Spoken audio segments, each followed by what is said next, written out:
Yeah, let's wait. But will you be the timekeeper, or how should we do it? Sir, I'll just introduce you, and then I had sent you abstract. I hope you have seen that. And Yes. uh, I'll just Let's wait. But would you? monitor the time. Okay. You have sent me 2 files. What is the second one? One is the normal schedule, sir, updated one, and the first one is the abstract of the presenters for session 1 and session 2. Okay. So we ask the presenters to introduce themselves. Yeah, I think before, as their turn comes, they can introduce themselves and then start presenting. And you'll keep a watch on the time. Yes, sir. And 1 minute before the time is over, you will give an alert. Yes, yes, sir. Okay. And then the Q&A will be at the end of all presentations, or? Yes, sir. End of the all presentation, and if time allows, we will have we are having Dr. Sahu as discussant. So if we have some time, I don't you think time will be No. there. We have to have the time. Okay. Yeah. Discussant is very important. Yeah. then sir, Yes. your reflection would be there, and will end the session, because this session is followed by the second session, which should start ideally at 9 p.m. So if we'll be able to 9. manage. Okay. 9 means 10:30 in the morning here. Same for Vishnu. Yes, sir. Yeah. So should Okay, we so we'll start, sir? finish. Yes. Yeah, I think we should start. So, good morning and good evening, everyone. A very warm welcome. Uh, I'm Dr. Smita Tiwari, a member of Global Research Forum on Diaspora and Transnationalism. And on behalf of my organization and myself, I welcome you all the participants. And I would like to welcome Professor Binod Khadria, who is presently a president of the organization GRFDT. And besides that, he is a legend. He doesn't need any introduction. And especially for the purpose, the session which we are having, skilled and unskilled migration, I think there is no other one better than sir. So I think the presenters are very fortunate one to that they will have a reflection by you. And Professor Binod Khadria has been a professor of economics and education at the JNU, and also he has been a director of International Migration and Diaspora Studies project sponsored by Government of India. He has numerous project, numerous book at his credit. So it, uh, I would invite Professor Khadria to chair the session. And I would also like to welcome Dr. Sahu as a discussant. Dr. Sahu is an associate professor at IGNU, and he will be here to reflect his views on the papers. Thank you. Professor Khadria, you are welcome.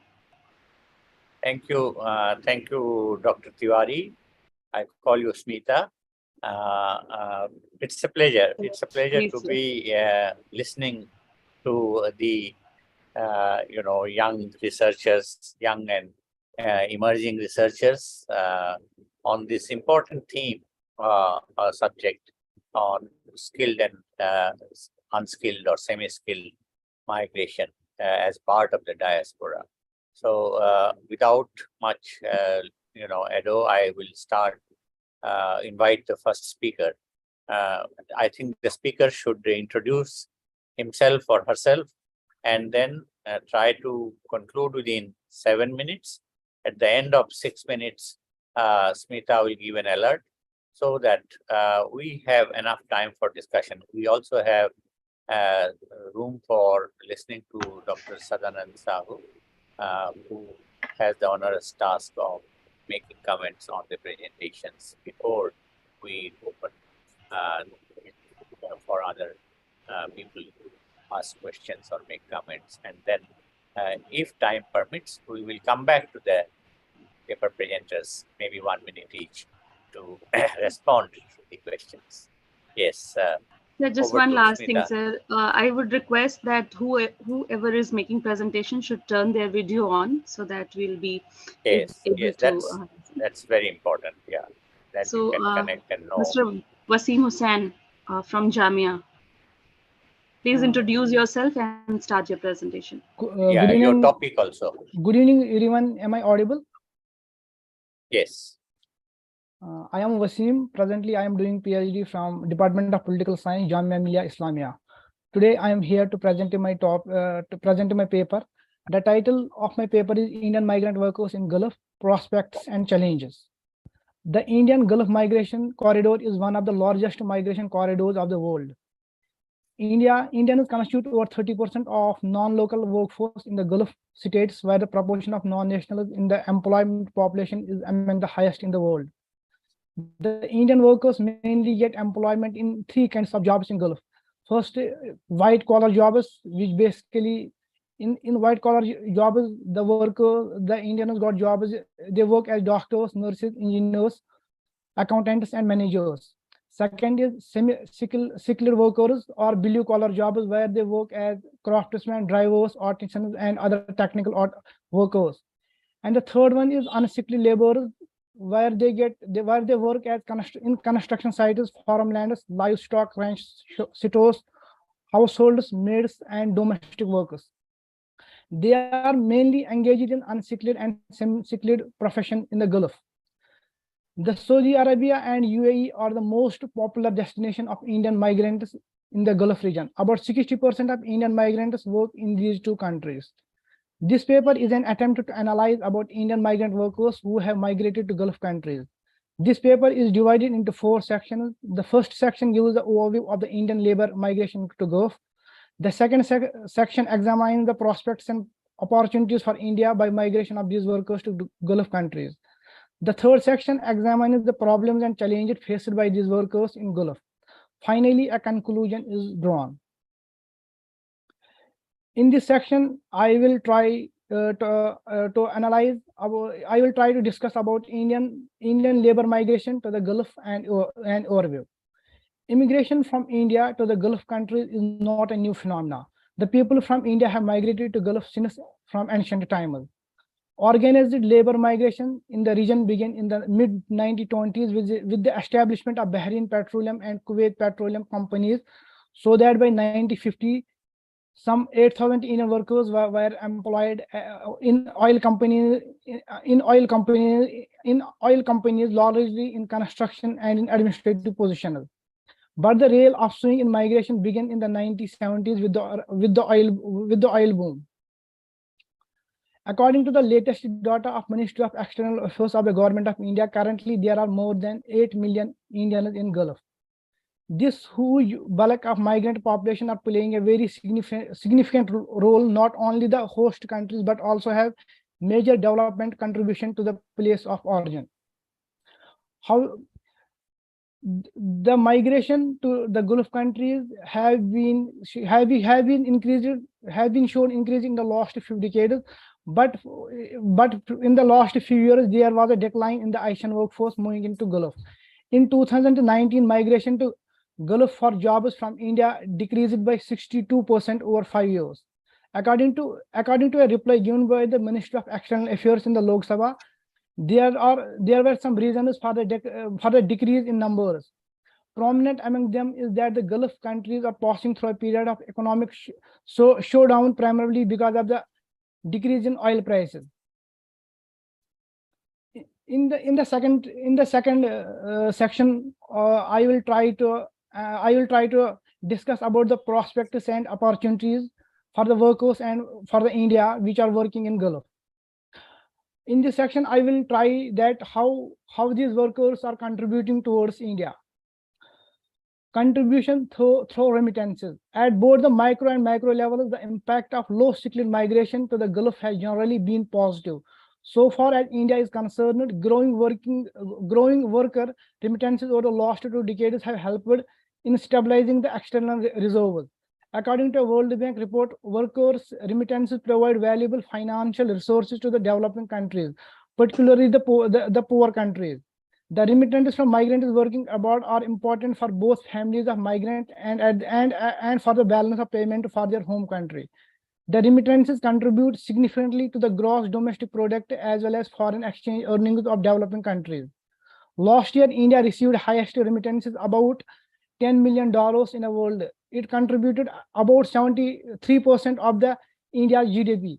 And almost 60% of these remittances received by India are coming from the Middle East countries.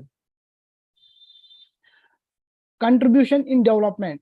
Migration and development are independent process. Development effect can be seen at different levels, at individual level, family level, village level, community, and at national level.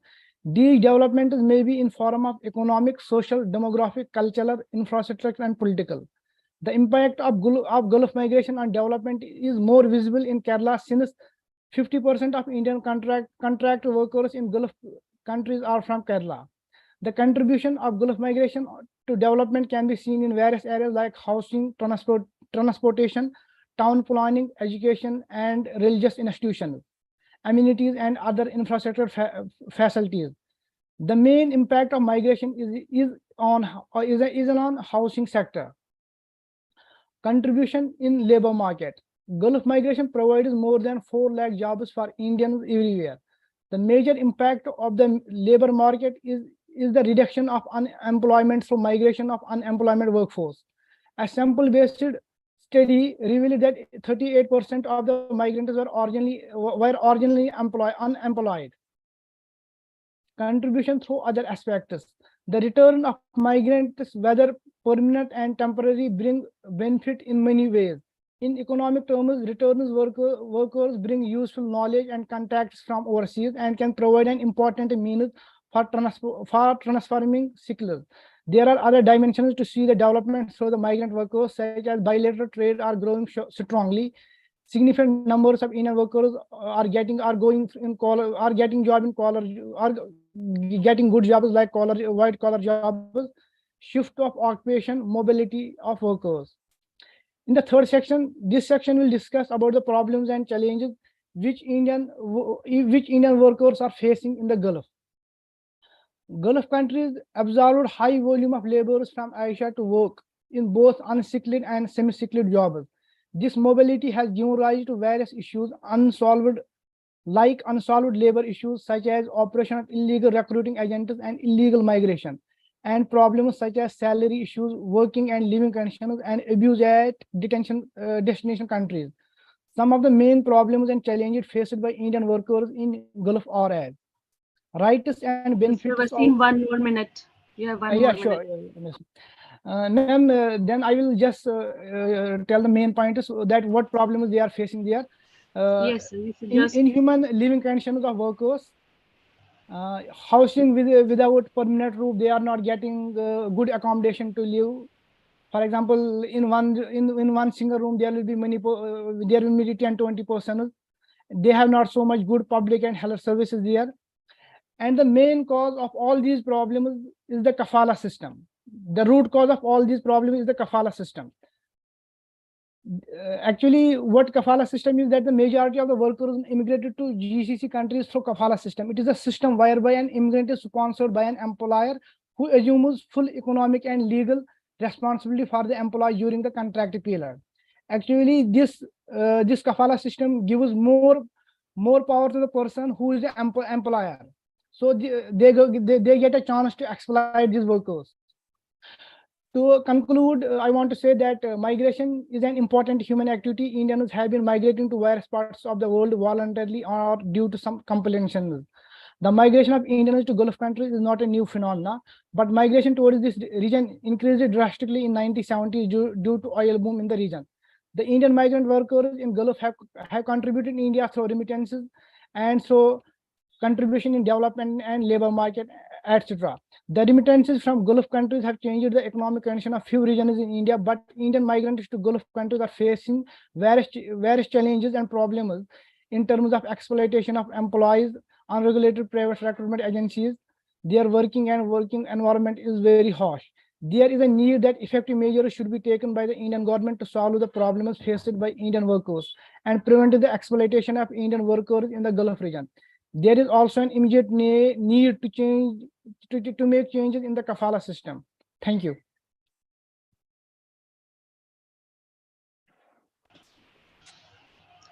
Thank you, Mr. Wasim. I invite the next speaker. Since Muhammad Nasir has not joined so far, so I would go to Ms. Surabhi Ghai.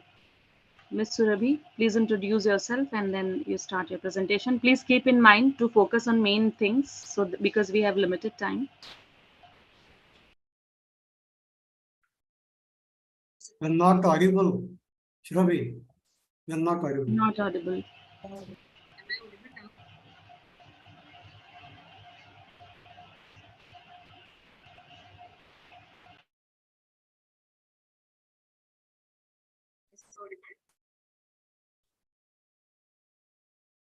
Am I audible?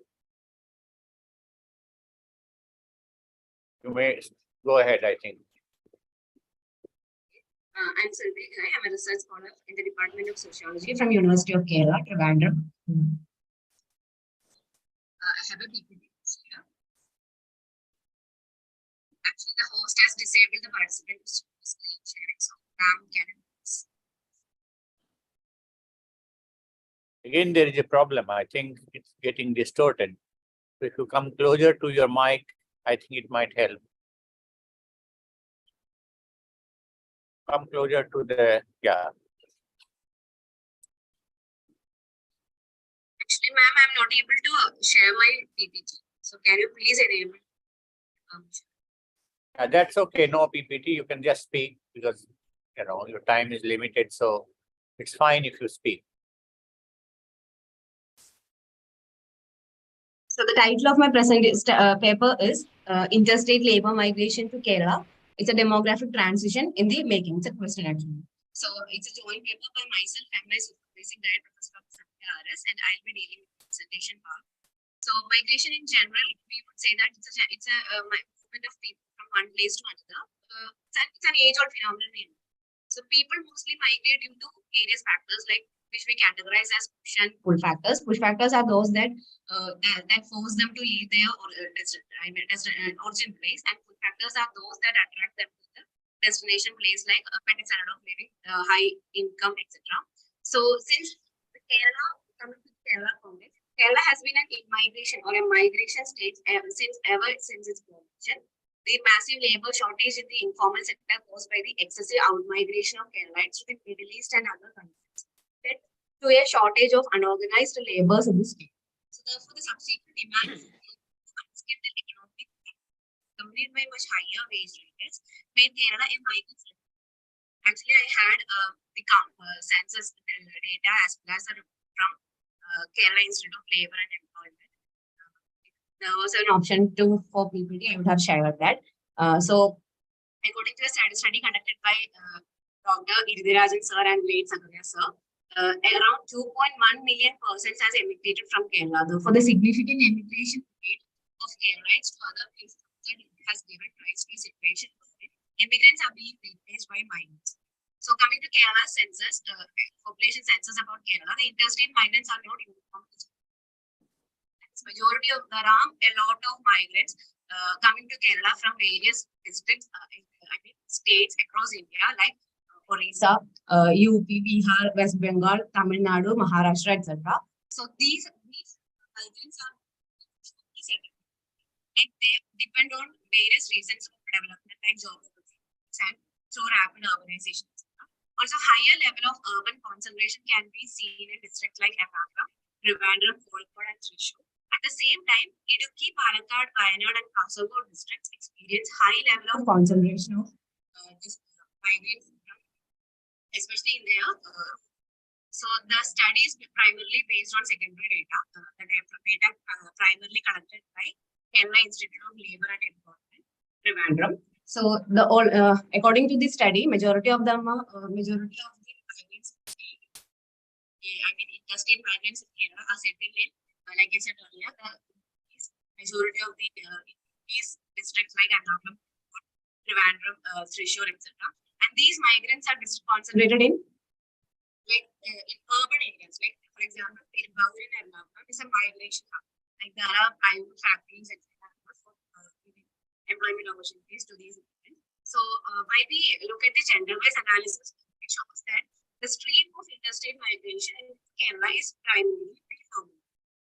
The main reason for the predominance might be the physical exertion needed for the manual labor. Like majority of the female migrants are engaged in sectors like physical, like with less physical exertion. Like, they are engaged in hospitality, like in salon, etc. So, and one of the other thing that has a major role in the of migration is channel for the network. Like majority of the migrant workers depend upon some channels on.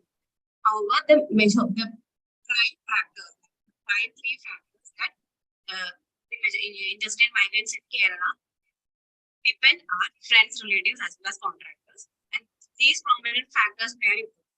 Also, the Kyle report also gives a special mention about the Aavas project. So Aavas is an insurance scheme. Is an insurance scheme. It's a state health insurance and accidental death coverage for migrant workers. It is the first ever scheme provided by an Indian state to the migrant labor working industry. So, apart from this Aavas, there are a lot of other measures and schemes like Chengadi. Chengadi is a Kerala State Literacy Mission Authority, Malayalam Literacy Program, migrant workers. There is Roshni. Roshni is to enhance the social participation and education performance of migrant children. There is Apna Ghar to provide safe and hygiene hotel accommodation to industrial migrant workers on a rental basis. And there is Garima, which is an insurance scheme to migrants to ensure better living standards of these migrants. So, to conclude, the various reasons mentioned earlier, the state has now developed into a booming job market for employees from other parts of the country. So it is also likely to continue to do so in the future. So if the current socio-economic and demographic scenario continues, the state of Kerala will ultimately be dependent on the migrant laborers and is likely to suffer considerable migration from other regions of the country. So therefore, the only best course of action for the state is to make adequate preparations in advance to receive and house such immigrants coming to the state in the near future. That's all.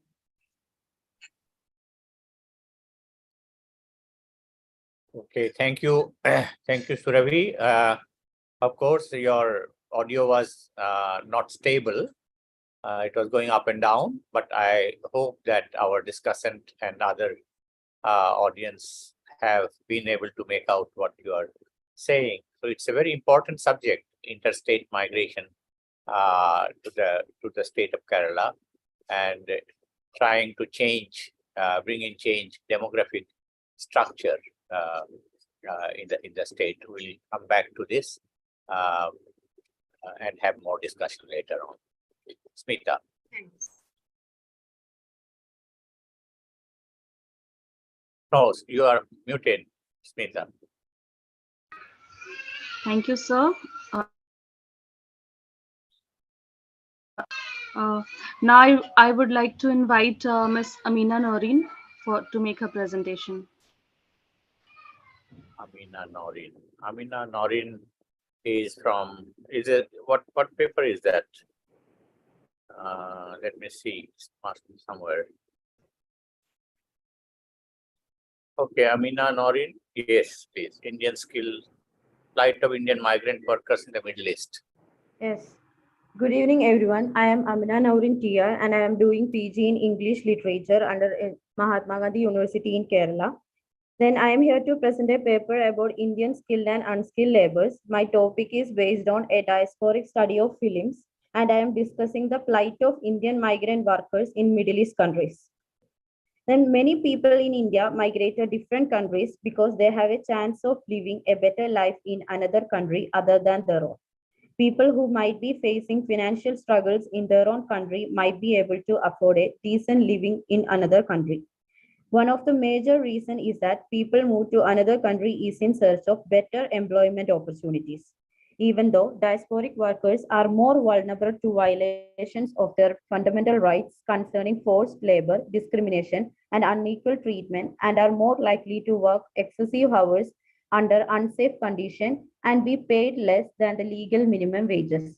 Then I am mentioning this through two films. The life of Indian diasporic laborers are depicted in the films such as Gaddama, was about a lower middle class Malayali woman Ashwati who comes to Saudi Arabia as a migrant worker and was unable to deal with torture at the workplace, and finally she was rescued from there.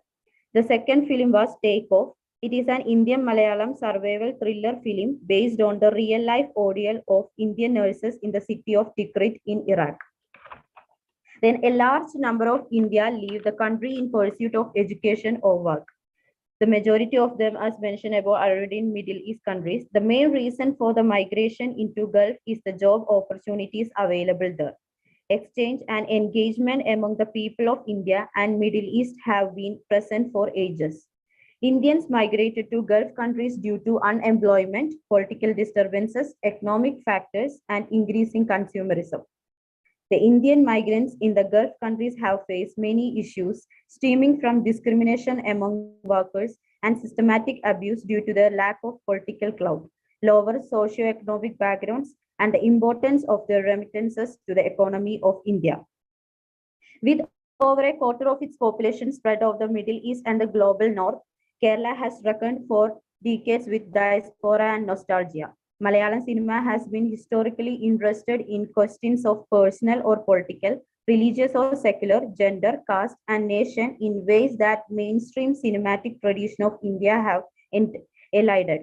In their everlasting productions of noisome love stories and emotional domestic dramas. In this article, we will discuss the Indian diaspora in Middle East and its social, political, and economic significance. Indian diaspora in the Middle East constitute approximately 9 million people and is one of the largest in the world. I focus on one such effort, the Malayalam film Gaddama, directed by Kamal and released on 4th February 2011.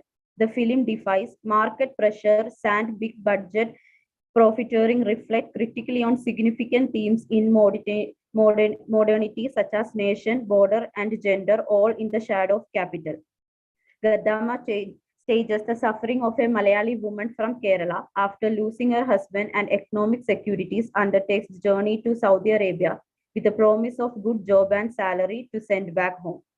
Upon arrival to her destination, it quickly becomes clear that she joins the rank of hundreds of other domestic servants called Gaddamas, meaning the slaves, initiated into servitude through exploiting working conditions with little food and sleep at her employer's residence. The film follows her journey from captivity to freedom as she escapes horrific conditions through a perilous journey that leaves her at the mercy of natural elements and state violence until she succeeds in securing a ticket of return home. The center character Ashwati is played by the Malayalam actress Kavya Madhavan, and other roles are played by Srinivasan, Biju Menon, Suraj Venyaramur, Jafar Idiki, Murli Gobi, Lena, KPSC Lelitha, and Sugumari. Then, film depicts the obscure fate of pure Indian woman in an alien land. It was attempt to catalogue the society's brutality meted out of Gulf Malayalis. The movie is a decent depiction of lives in Middle East. In 2011, the movie won the Kerala Film Awards and other awards such Best Film, Best Director, and Best Actress. Gaddama speaks for 1,000 wretched lives, caught in a vicious cycle of nor means of escape nor hope. They languish in the blistering heat of Gulf countries for the sake of those who depend on them at home. The film makes very possible effort to explain the emphasized hardship of life in Middle East and more of Gaddamas.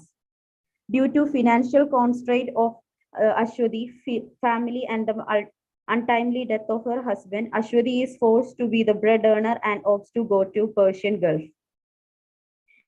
Then Ashwati had to face numerous troubles, sexual abuse in the sponsor's house. The story follows Razak Kotekar, who is a migrant social worker in Saudi Arabia who makes an effort to both identify unknown Indians whose body arrives at the mortuary and to secure their return home. Razak tries to trace Ashwati, who had disappeared during while escaping from torturing in the Sheikh house. On the parallel, we see Ashwati running into some good and bad people, eventually culminating in a deportation. Finally, Razak helps Ashwati to return home in Kerala. This movie mirrors the reality and shows us the existence of Indian migrants who struggle with their life in an alien land. Female domestic laborers are the group most vulnerable to exploitation in Gulf countries.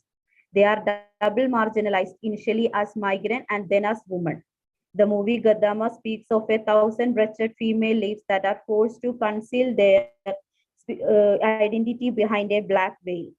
This is a moving story which carries the light of optimism, and a human hard work for their existence in foreign place. Ashwati of Gadama is the victim of trauma that dissects her identity. She experienced a sense of disillusionment and a loss of identity, which leads her to a dramatic situation. She is a victim of feminist trauma who works as a housemaid in Sheikh house for low wages in order to save her family from financial crisis. But her new problem begins as soon as she lands up at the airport, where she has to wait for 1.5 days for the sponsor to pick her up. And in the film scene, we can see Ashwati sitting alone in the airport. It is evident from her face that she is frightened and she is companionless in the alien land. Then a lady who feels sympathy acquaints with her, and she is also a Gaddama. After asking Ashwati her name, she says that at the Arab house, your name would be changed. They would call you as they wish or as Gaddama. From all this, we can understand the sponsor's neglect and the subjugation that he imposes upon women. She is characterized as the servant. Ashwati then transforms from traditional sari and confines within the abaya, and also she wipes out her bindi. This action indicates the efface of her native culture and the stepping on into the culture of her master's land. Then, Saudi Arabia is not a secular nation. The government does not provide legal protection for freedom of religion, and then non-Muslim migrants struggle a lot to practice their religion in great secrecy. But this is not possible for migrant domestic laborers since they reside inside the four walls of their master's house. In Gadama, Ashwati longs from land, temple, prayers, etc. She feels separated from her religion, language, and culture in foreign land. In the scene 28, we see Aisha, a sponsor's mother, placing hot iron box on Ashwati's body. The loneliness and the brutal torture depress her. Here in Masters, we can witness a colonizer who uses imperial force over his colonized subject or the other. The emotionally tormented and physically abused Ashwati, being unable to take it anymore, determines to escape at any cost. She gathers courage and flees at night without a passport, money, or without any security. And when the forsaken Ashwati perceives the dread wilderness, terror, and panic, we are visible on her face. She is then trafficked by an Arab and Sudani and was taken to a goat farm. Then we come across the savage looking Mina, Bashir. 1 more minute. Okay. 1 more minute, yeah. Okay, physical torment and inflicted on Ashwati became the reason for the mental and psychological change we could witness in her character. She was a victim of employment discrimination and sexual abuse. In Gaddama, we discover the protagonist undergoing human rights violation, identity crisis, language problems, torture by master, despondency, etc. Gaddama thus deal with the pathetic life situation of plenty of domestic workers left in the Middle East. Ashwati is one among those of Gaddamas clad in a parda, working day and night in the houses just like slaves. This paper argues that the film draws attention to the protagonist's state of dispossession, exploitation, and exile. The film stages migrant lives deprived of security, dignity, and rights. That's all. Thank you. Thank you, Amina. Thank you. We will come back to you. I think you have shared some case studies through the Yes. depiction in the film, Films. Yes. and we will certainly have some discussion later on. Okay, sir. Our discussant will make comments, and then we'll ask our audience also to Okay. make their own observations. Thank you. Smita, can you have to unmute Smita and then tell us Yes, who is our the next next. presenter is Ms. Anjana NC. Anjana, please Anjana turn on NC. your Yes, ma'am. video. Yeah, introduce yourself and then start your presentation. Am I audible, ma'am? Yes. Thank you. My name is Sanjana NC. I'm doing my research in Department of Economics, University of Kerala. Then today I'm going to present trends and patterns of labor migration in Kerala.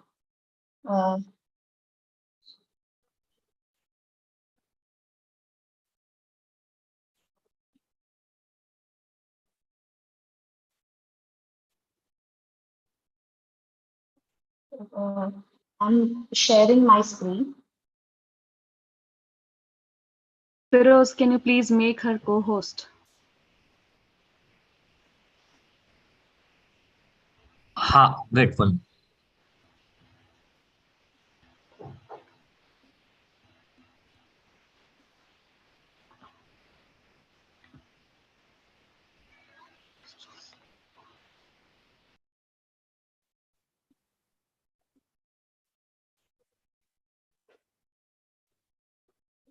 Is it visible, ma'am? Yes. You can Yes. enlarge it, maybe. You can make it, yeah.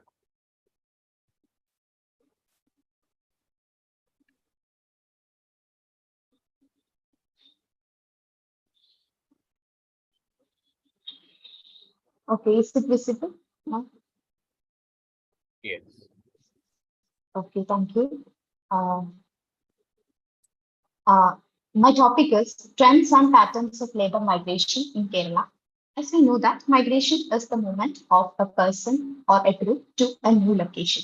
So the millions of people were migrating every year due to various reasons.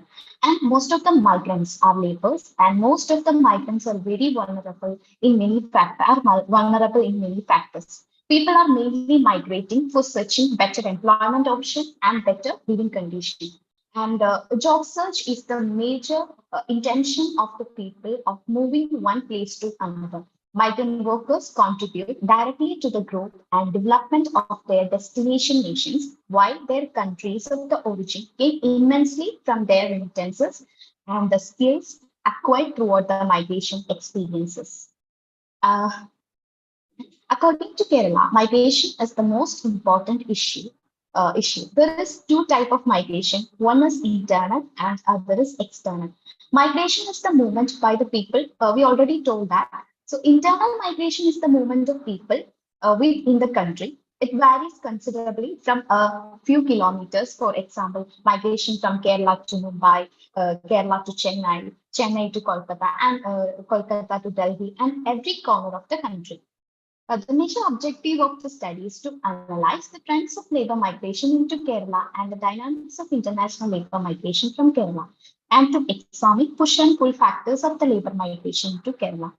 The methodology of the study is this paper is mainly descriptive, and the necessary secondary data was collected various websites like International Labour Organization, International Migrants Reports, and reports of various reports of government and Kerala's development reports, etc.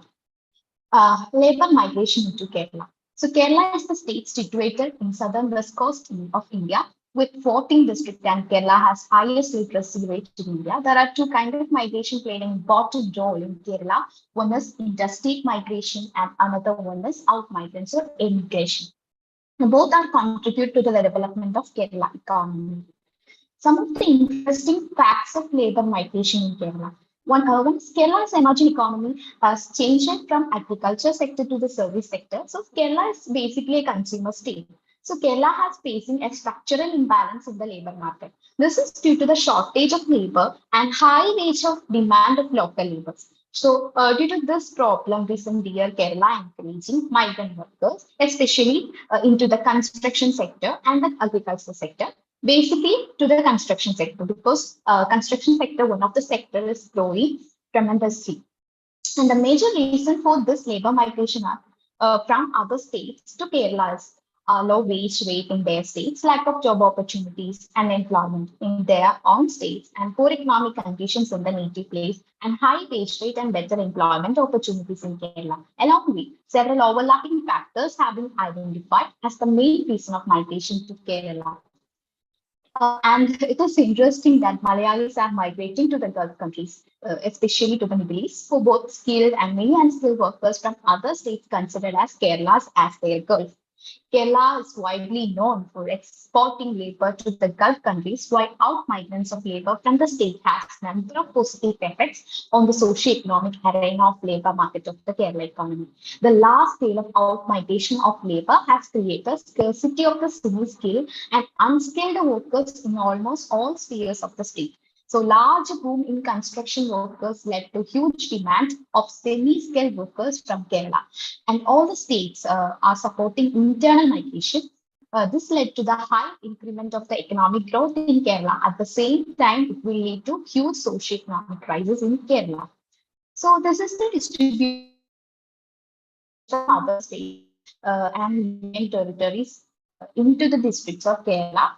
So, Wayanad district constitute least distribution of migrant workers, and Ernakulam district is constitute high number of migrant workers, and followed by Thiruvananthapuram. According to 64th round of NSSO register that the most of the district in Kerala accepting migrant workers. Perumbavoor in Ernakulam district, one of the major places in Kerala, witnessing huge migration of labor from other states. They are mainly to the construction sector. This migration lead to economic development of Ernakulam district.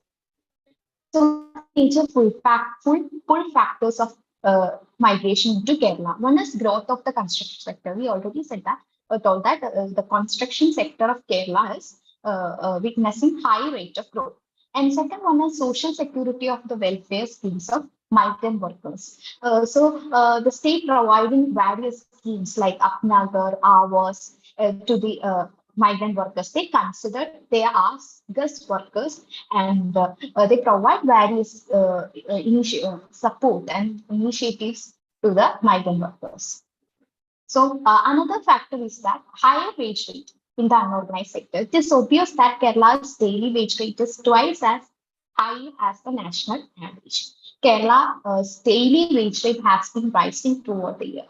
So estimates for 2020-21 place Haryana with daily wage rate of rupees 384.4 and Kashmir rupees 483. But when considering to the Kerala, it is 6,677. So Kerala is first place among all the states. Next we are moving to the international migration, labor migration. So the international labor migration has increasing according to the Global Migration Report of 2020. So the diaspora has crucial part in Kerala's socio-economic areas. Kerala relies on migration for work, sustenance, housing, household amenities. Anjana, one more minute. You have one more minute. For the development activities. So, but the trend is that Kerala's development report shows that Kerala's migration number of immigrants was increasing, but it is showing a decreasing trend, increasing but a decreasing trend. So it is 1.4 lakh fewer than in 2016 and 2.78 lakh fewer than in 2017. So nevertheless, immigration has been decreasing during the previous year. So the district-wise immigrants shows Malappuram district is the highest number of immigrants, and followed by Kannur, Thrissur, and Kollam. So Wayanad and Idukki have the lowest number of immigrants. So the above discussions validate the argument that Kerala is one of the states in India supporting both domestic and international migration. Both migrants plays an important role in growth of the Kerala growth. Labor migration into Kerala has increasing, and migrant workers are the part of now in the Kerala economy. And but the international migration of immigrants is increasing trend with a negative growth rate. Although negative trend in migration is observed since 2008, it can also be noted that there was a positive growth in some years, particularly in the year 2011 and 2013. More than 87,000 people are immigrated more during the period of 2008 to 2011, and nearly 1.1 lakh more during the period of from 2011 to 2013. The low increment of the immigrants affecting the Kerala's income. So the international crisis, immigration law, as well as the pandemic like COVID-19 pandemic are led to the negative growth rate. So this is all about my presentation. Thank you. Thank you, Anjana. I think, yeah, within the limited time, you have shared quite some important aspects of your paper presentations. We will. I guess that you mentioned about Global Migration Report 2022. Did you mean the World Migration Report by the IOM, or is there something called Global Migration Report? Global Migration Report, sir. I have not known. Who is the publisher? I collected this data from Internet Labor Organization. Anyway, what you can do, I mean, we'll come back to this at the time of discussion. You can look up your sources and tell us. And we would also like to see the year of the NSS 64th round, which year it was done. Okay, because you have quoted these figures are very important to be interpreted correctly. I think what is important is the wage rate increasing at a decreasing rate that you can explain at the time of discussion. Thank you, and we will move to the next presenter, Smita. Yes, sir. So she might be referring to the World Migration Report, which is also sometimes used as global migration, but she will come to this in question answer session. Our next presenter is Mr. Rohit Maurya. And Feroz, are you there? Yes. Can we make him a co-host since he has also having PowerPoint presentation? Sorry, I forget his name. Rohit Maurya. Rohit Maurya. Germany.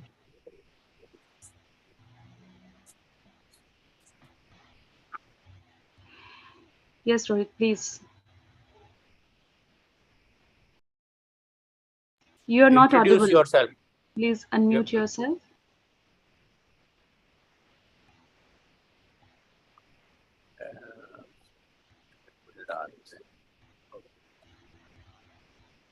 Now I'm audible. Yes. Yeah. Good evening, everyone. Myself is Rohit Maurya. I'm pursuing PhD from Central University of Gujarat and in German studies. My topic is Indian diaspora in Germany and their search for better life status. In this paper, mainly I focus on different aspect, different problem. First of all, I focus on the pull and push factor of migration, why Germany required a skilled labor and German needs Indian migrants, why. So in this paper, I focus on also the immigration policy as well as this paper is based on desk research, analyze the policy documents with special emphasis on the status of Indian migrants in Germany. And now I'm come to the research portion. First of all, why did Indians wander into Germany and what the pull and push factor compelled Indians to migrate to Germany? First of all, according Desai emphasized that Indian had a variety of reasons for wanting to flee a Bay Area, Bundesrepublik von Deutschland, and they complained that. Excuse me, are you sharing the screen or are you just looking yourself and presenting it? Are you making the PowerPoint presentation? Okay. Yeah. It's not visible. You have to share the screen. Yeah. Make it. It's fine. Yeah, you have to enlarge it, increase it in the PowerPoint presentation mode. Just click on the. Not there. Somebody can guide him.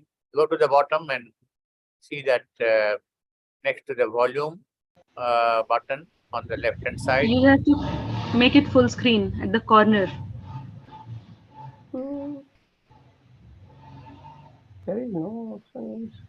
Now you go to the bottom and next to the bar that is controlling the volume left side of that, you can see some kind of a rectangle. Just click on that, or at the top.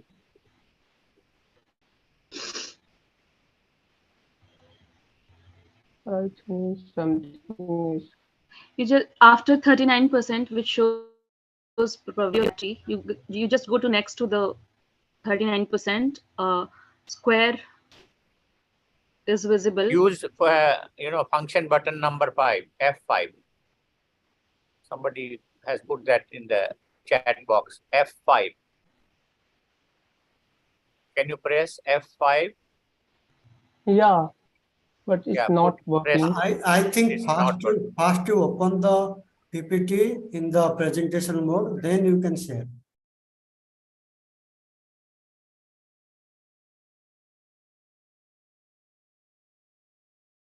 Okay. FN F5 You simultaneously. Yes. FN Both and F5. button.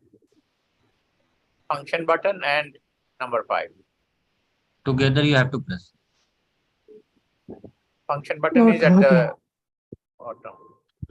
Just next to the control, you will see FN button. And on the top, F5. No. No. This is control F you have to take, I think.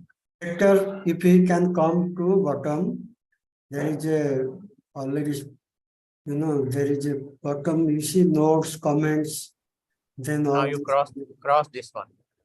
Just close this window and you just see in your screen that there is 39% is written from where you can zoom your PPT. Just next to that 39%, you can see the PPT mode. Yes. No, not there. Just come Below, down. even below, just left to that. From where you can zoom or minimize your PPTs. Here, on the right hand side of the screen. Bottom. Otherwise, you Anyhow, just start. You come to the bottom, then you 67 you done. Just left to that another button you can click. Anyway, I think we can proceed Yes, with this one only. Leave Please it. proceed. Proceed. Yeah, we are wasting time. Yeah, maybe something else.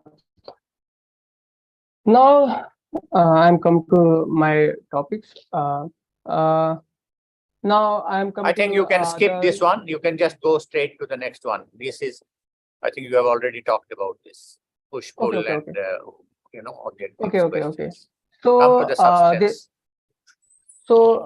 This I emphasize that the Indian migrant fled to Germany because there is difficulty to find a suitable position for academics in Indian and provide the adequate development opportunity.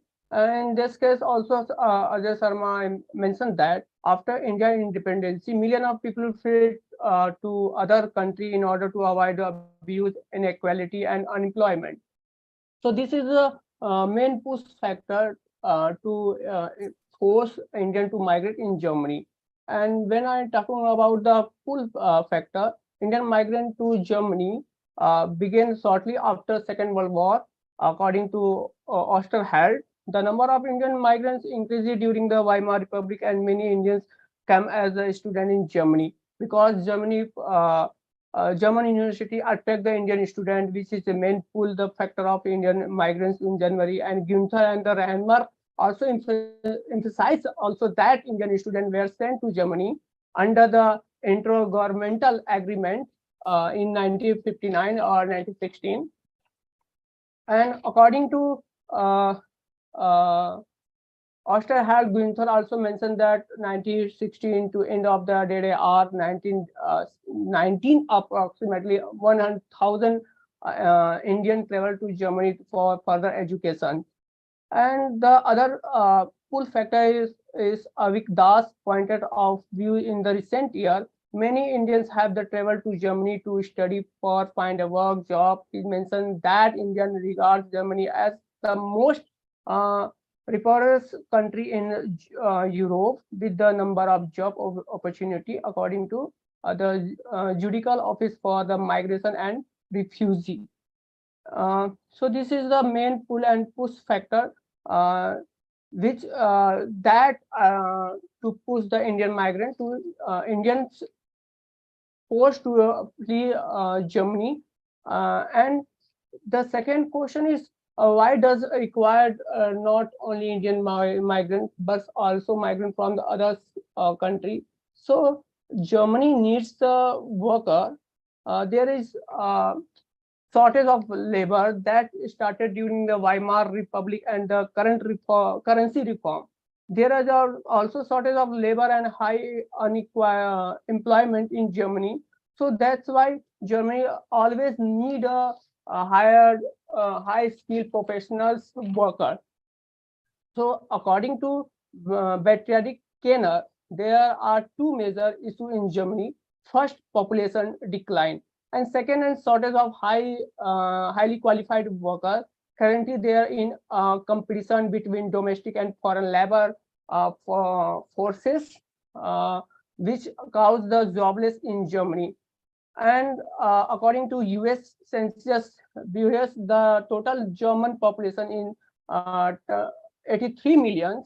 That number has decreased from 83 million to 63 million in 2014, and only 36 million German will remain in 2018.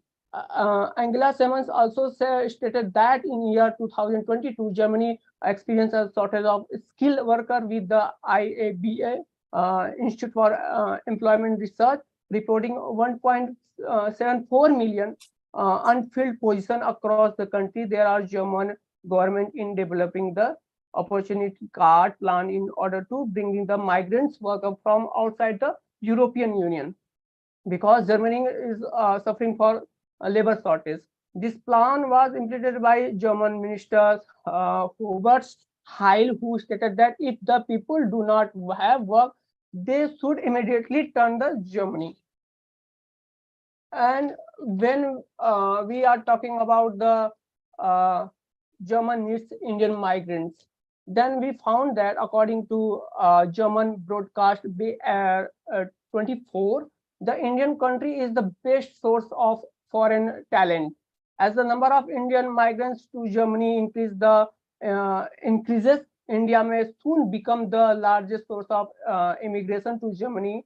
According to BR 24, quotes the Institute of the German Economy with the words, the immigrants employees from the India are the great source for Germany. So the IV survey also conduct yearly 2021. According to IV 57.6% of Indian workers as the employment specialist or the expert and contribute to social security. Indians must have only the high school diploma or the vocational diploma, such as a master degree, in order to carry out their duties. However, only 28.3% German workers are in the category. Mainly, Indians are the increase in the mathematics, computer science, and natural science, and so on.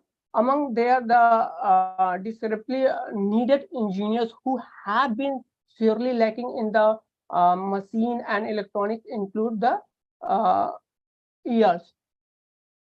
And when we are talking about Indian government, what agreement and the negotiation between India and Germany, what is the policy and immigration policy? Rohit, one more minute. Rohit, one more minute. Okay. Then we found that Germany has a different policy to attract the Indian migrants, and they come to Germany and work there. So Germany introduced the different types of policy. According to Urmila Goel, however, the 1970s German government and the guest worker program and introduced also guest worker program, Gastarbeitsplan and Ausländer Gesetzplan. According to this plan, also emphasized the implementation of the residency permit for the foreign nationals, as well as rules governing asylums and deportation, as well as rules governing criminal behavior by foreign nationals. The German policy provides the way only qualified migrants and international students to enter the country, facilitating the arriving to students and the high qualified migrants from the India, which had begun several years before and end of the Second World War. So when we are talking about the current status of Germany, current status of Indian migrants in Germany, then we have to find that in Germany, the current status of Indian migrants are very good compared to another foreign migrants. For example, Turkey, Iran, Iraq, or Russia, China, because according to data, according to Federal Office Migration and Refugee, nearly 25 nearly e-blue card will be issued in 2021. And however, more than half of the occupants were female or male, other occupants have the previously had another German residency title, such as in the year 2021, roughly one quarter, approximately 27.5% of the first European Union blue cards were created, with the majority of going to Indian citizens who dominated and filled the largest nationality group. Please conclude. Time is exceeding. Please conclude. Okay.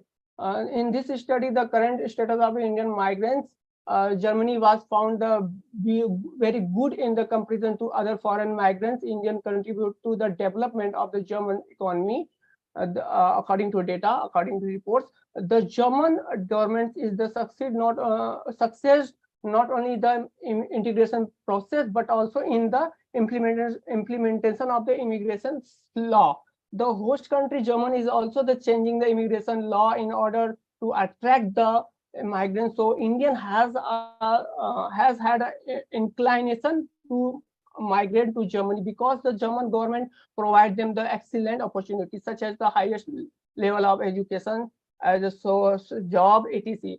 The German government has not only the success in the attracting migrants to Germany through the migration law, but also interacting the Indian migrants into integrating the Indian migrants into society. The Indian government does not, I think I found that the Indian government does not provide the support to Indian people in the comparison to Germany.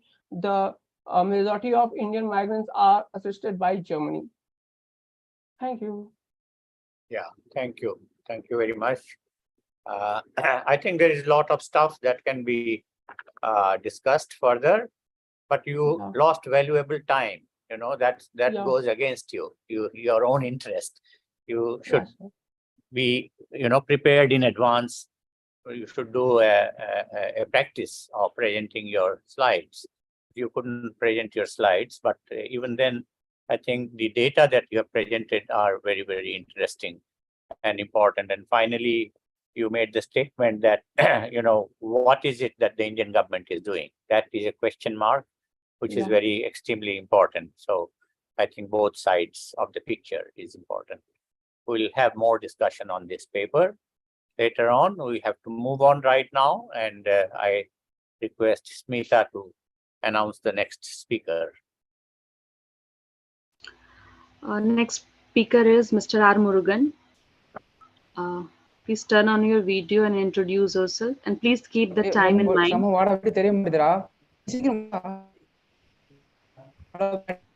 Hello. Yes. Hello, madam. Audible? Yeah, audible. Yes, you are audible. Okay, thank you. Good evening to introduce yourself. Yeah. Okay, sir. I am R. Murugan, PhD Research Scholar, Department of History, Annamalai University, Tamil Nadu. My topic, India and its diaspora in the Arabic Gulf countries. India in the United Arab Emirates continued the large part of population of the country. Over 3,40,20,000 Indian expats are estimated to be living in the UAE, which is over 30% of the total population of the UAE. And Indian contact with the Emirates that now continue the UAE dates back several countries. as a result of trade and commerce between the Emirates and India. A diaspora, which means a community that is dispersed across geographically distant areas, is referred to as a diaspora. The term was first used historically to describe the discrediting of Greeks in the Celtic words, and they following the Babylonian punishment. Today, the term diaspora is used to describe the individual who have to a particular region but live in Israel. An Indian resident who has left India and moved to another nation is referred to as an NRI. Indian diaspora since 2003 January 9 has been celebrated as a privacy Paradia Divas as overseas Indian days to honor the role in the development of India by the Ministry of Overseas Indian Welfare of Government of India. Mahatma Gandhi arrived in India from South Africa on this day. On this day, 3 days of seminars are organized to explore the problems of diaspora India's. Indian migration of Kulps. The large number of experts Indian lives in the UAE, about 3 crores 40 lakhs 20,000 Indians. 1/4 of total experts are Indian are in the UAE.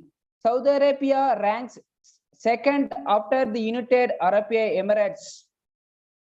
Although Indians occupied a large production of the clerical and technical positions in the oil companies operating in the Gulf regions during the oil booms of 1930s. In overall number of Indian remained relatively small and was constructed mainly in the unskilled and semi-skilled jobs categories in the construction and household sectors following the 1973 increase in the oil prices and the beginning of large-scale development activities in the Gulf. There was an obscure of white-collar workers and labor from Indian mainly owing to a insufficient labor supply from neighboring West Asian countries and Egypt. All of famous and the varying propositions in the times. Feminations of migration follows. Second, silent futures of labors follow from the India to the Gulf is increasing participation of female migrants. According to the United Nations Department of Economics and Social Affairs, the total stocks of females migration the UGC countries has more than doubled between 1919 and 2013. Nearly half of the female migrants are from South Asia. The Indian females migrants population, the UGC countries increased from around 0.7 million in 1990 to 1.6 million 2013. Occupationals and skilled characteristics. The third statistics futures of Indian Gulf migrations is it is occupationals and skill profile in that is concentrated in the low and semi-skilled occupations. Almost 70% of Indian migration in the Gulf region are in semi-skilled jobs and craftsmen, drivers, artisans, and their technical workers are in unskilled jobs and construction workers, domestic helpers, farm laborers, and cleaners. Many are employed on side as manual laborers in the oils and gas industries. The female workforce is mainly engaged as house-made cleaners and nurses, and their proportions and South Arabia and Kuwait's effects the greater demands of the occupationals those markets. The large number of immigrants cleaners of Indian migrants moving to the Gulf reflect the predominance of low-skilled occupationals in Indian Gulf labor follows as such as cleaners applies only to the less educated Indian migrants and not to be the skilled and proportional categories of Indian migrants. Sources, regions, and communities characteristics. Although most Indian migrants in the Gulf are from the South Indian states of Kerala, there has been a change in the state's origin for low-skilled workers. Increasingly, some of the poor North Indian states, such as Uttar Pradesh and Bihar, are emerging as a source region for immigrants to the UGC countries, while the proportions of migrants from richer states like Kerala and Tamil Nadu has declined. The charging trends such as the poverty, lack of jobs, opportunities, and low wages in the poorer states of India are among the main drivers for the outfall for the Gulfis. 1 more minute. Initiative. Okay, madam.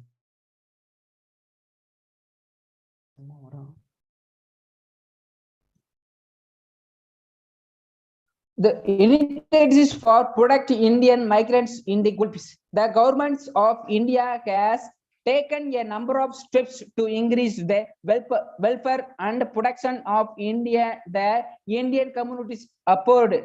Indian missions and sports have been proactive in liaising with the host countries in resolving difficulty faced by Indian workers.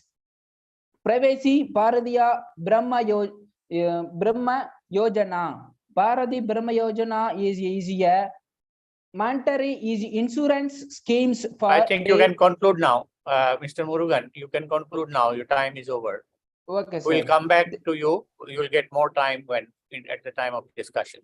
Okay, sir. Right? Okay. Okay. The Gulf region I'll is be- okay, sir. Yeah. Okay, sir. I will be curious to know about what is this Babylonian punishment. What expression is that? When we come for discussion, that time, not now. Okay, Okay, sir. Smita. Yes, thank you. Next presentation is by Mr. Vishnu Visram. Sir, I would like to request you to make a presentation in 7 to 8 minutes. Okay, Thank sir. Yes, yes, Vishnu, welcome. Yes, we are waiting to listen to you. Please. All right, so I trust you're hearing me now. Yes, you have to Yes, we can introduce hear. yourself. Okay, yeah, I'll do that. So yes, I'm Vishnu Bisram, originally from Guyana, what was then British Guyana, until independence in 1966 when we became Guyana, and 1970 became the Republic of Guyana. So I am currently in New York. I migrated to New York in 1977 to do tertiary educational studies. And having completed my studies and teaching for some 40 years, I have been traveling extensively. In fact, I've been traveling long before then to various diaspora studies to study and learn about the Indian diaspora globally. So my presentation is the odd one out in the sense that I am discussing the Indians from the Caribbean who have migrated to New York or the United States, as opposed to all the other wonderful presentations about mostly on Kerala migration to the Middle East. I am very, very familiar with Indian migration to the Middle East.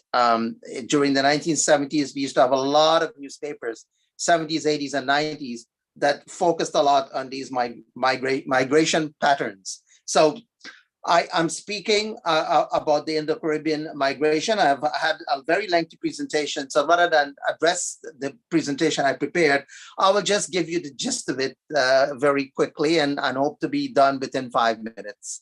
So The history of Indian presence in Guyana and the Caribbean is well known. They were brought by the imperial powers to the Dutch, French, British, and Danish colonies in the Caribbean.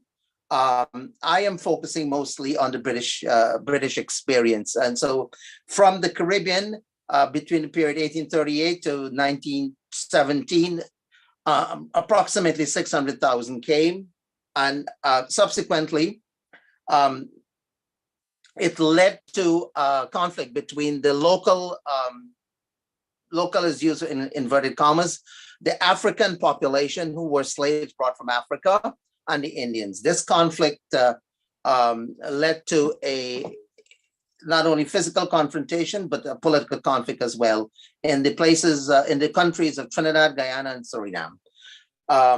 Indians faced discrimination when governments changed after independence, and the Indians start packing up and migrating. And that is what led to the migration of Indians to North America, to Europe.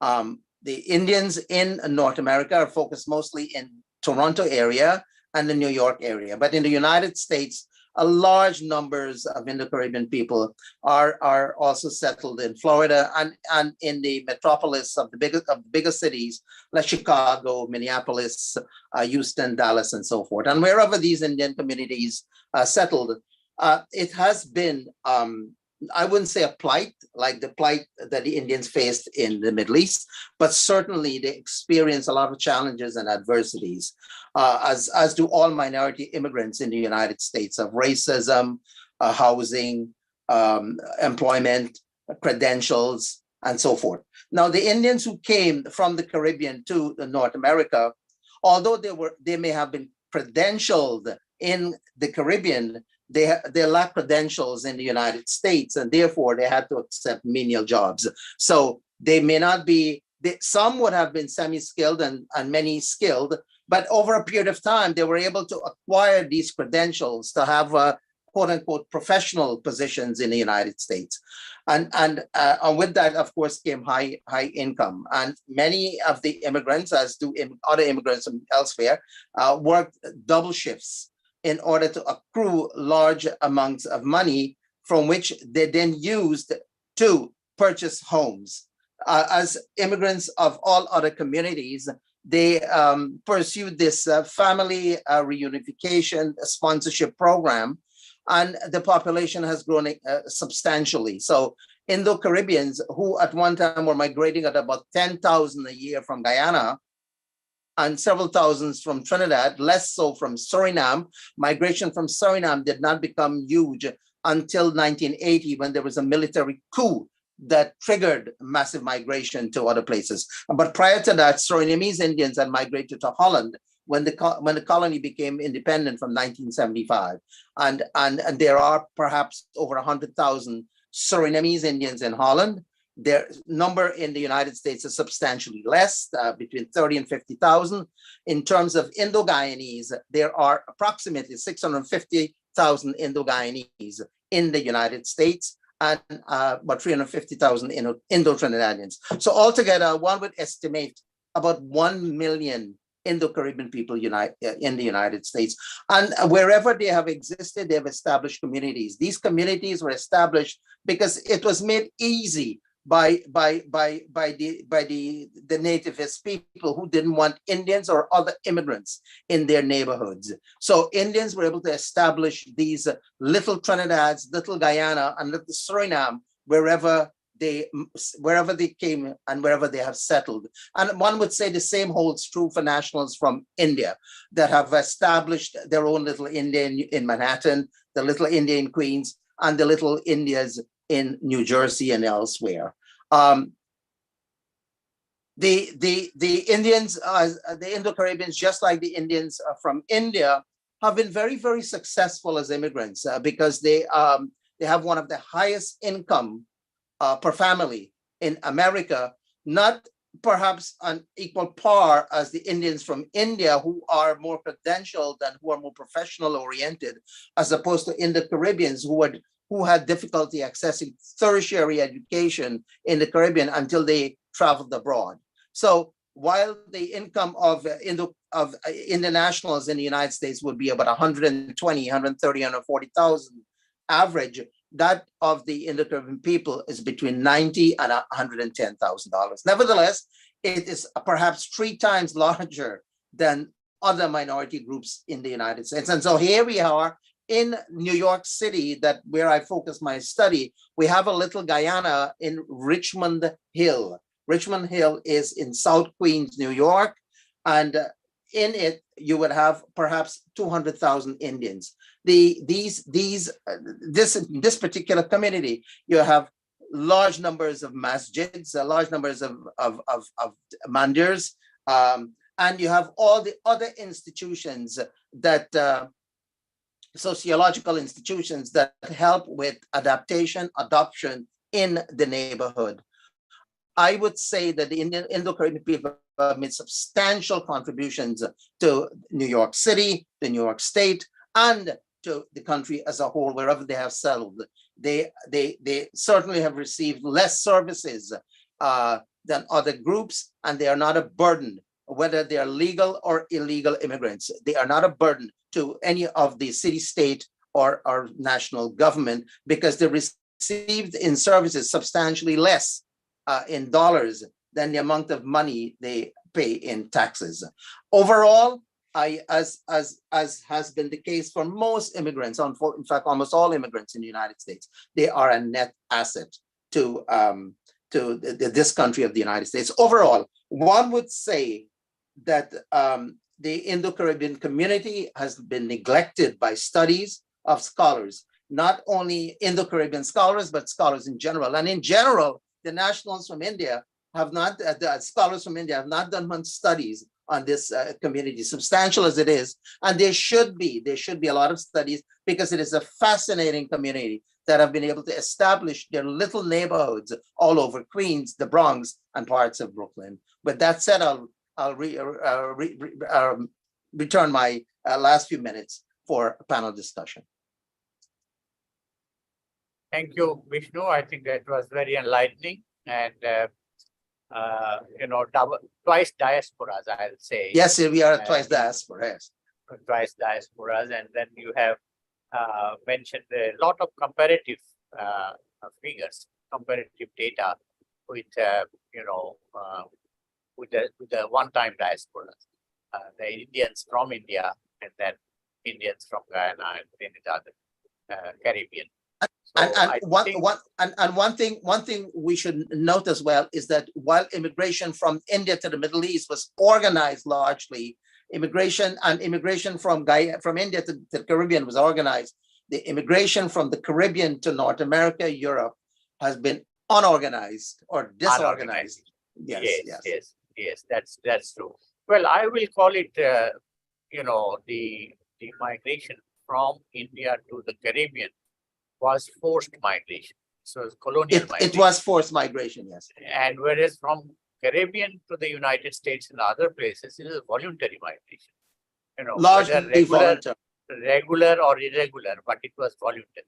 Correct. That I think distinction is extremely important, and this is what our other scholars should, undertake more studies, I think, to bring in fresh air rather than, beating around the bush of the same thing again and again. And I think this is something that we need to take into account, that research and PhD is for knowledge generation. There is something to be added afresh. And that I think our scholars need to keep in mind, that what's your contribution? What is new that you are talking about? If you start from the beginning, then half of your time goes into reiterating what is already there. And time is valuable. That I think needs to be communicated to young scholars. They have to take it for, given that this knowledge is given, and then this is the add-on, this is the value addition. That I think is very important to take into account. I'll move on to the next speaker. Smita, if you can announce. Yes, sir.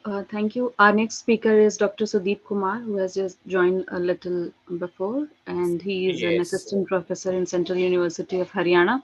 Mr. Sudeep, introduce yourself and make your presentation. Please keep the time in mind. because we are running short of it. Thank you. Yes. I hope His abstract you have sent me is abstract. Yes, so he is at 4th number, but since he had some Okay. urgency, so he has joined now. Okay. Yeah. Fine. So, yeah, Dr. Kumar, you're welcome to, make your presentation. Thank you, sir. So my name is Dr. Sudeep Kumar. I'm serving at Central University of Haryana as assistant professor in Department of English and Foreign Languages from last around like 10 years. I have been working in the area of like theory, but like recently I came across this book on like diaspora in Gulf. I find it like very interesting. So like then I came across this conference and then I prepared a like working paper for this, you can say, event. So I don't have like PPT, but I would like to read from my, you can say, paper. So title of my talk or you can say paper is Indian Diaspora and Migrant Laborers in Gulf. And because like it's a partly a literary study, so it's a like study of temporary people. It's a novel by Deepak Unnikishan. The novel like was published in the year 2017. So it was like debut novel by Unnikishan, and like it's about people like Indian people, Indian you can say migrant laborers in Gulf, particularly UAE, United Arab Emirates. So temporary people is a novel comprising like linked stories. It's not like the way we understand novel, but it's a basically collection of loosely connected stories, 28 stories about these people, the immigrant like workers, those who have been working in United Arab Emirates. I would like to quote about like the novel, the way like the Hindu reviews the novel. Quote, temporary people is one part dystopia and one part nostalgia. Is the brutal dashing of the hopes of every aspirant Pravasi. Unquote. Basically, like whenever we, especially in like literary studies, that whenever we talk about diaspora, generally we imagine about people like in either in America, American, you can say continent, or in Europe. We imagine like these are people, those who have been waiting for green cards, or those who have been settled, they are like first generation or second generation people, they're on, like they have, you can say obtained citizenship over there, very affluent also. And sometimes like the way we have been seeing in England or like in America or maybe in Canada also, that they have acquired very influential political positions also. But we have like a totally different kind of story here in the Gulf. Basically, like Indian diaspora in Gulf somewhere lies in between the, well, like on one hand we have indentured kind of labor, and on the other hand we have like these techies, those who have been working in the Silicon Valley of US. So they lie somewhere in between. And second interesting thing about these people is that they are denied this right to citizenship. Like, so for example, if you talk about like UAE, then 80% of the population over there, they come from like different places. They stay there, they work there, but like irrespective of the time they spend over there, they will not get the citizenship over there. So Deepak Unnikishan's, you can say, text, temporary people, is their story. Like, because I have been like allotted a very limited time, we cannot talk about like all the 28 stories here. So like I will talk about just like one or two stories. Like for instance, in the beginning of the, you can say, text itself, there's a story, birds. And like we have a very powerful, you can say, poem, Shahtut, also, where people, those who've been working as the construction laborers over there, and sometimes, or rather, in many cases, they tend to fall from those tall buildings. So this story, Bird, it talks about those people. So here is a like nurse that like her job is that she has to just keep on walking in those construction sites, and whosoever falls from those tall buildings, she has to take care of that. And like there's a you can say very like you can say touching kind of parallel story between the birds, those who fall from like heights, and the people, those who have no, you can say, security or health, you can say insurance and all that, they fall from that. Second story is like a kind of cockroach that she Unikishan tend to compare people with cockroaches, that they will note down everything, they will smell everything, they will like move around in the middle of the night. So like they're always scared and all that. So again, we don't find these kind of, you can say, images or metaphors, or you can say analogies in diasporic literature. Like I'm not much like familiar with diaspora and social sciences, but like in literary studies, we don't come across these kind of powerful images. So you say like totally, you can say, uncovered aspect of diaspora in the context of India.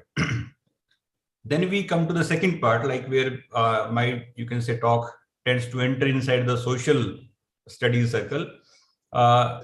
Basically here, social sciences circle, sorry.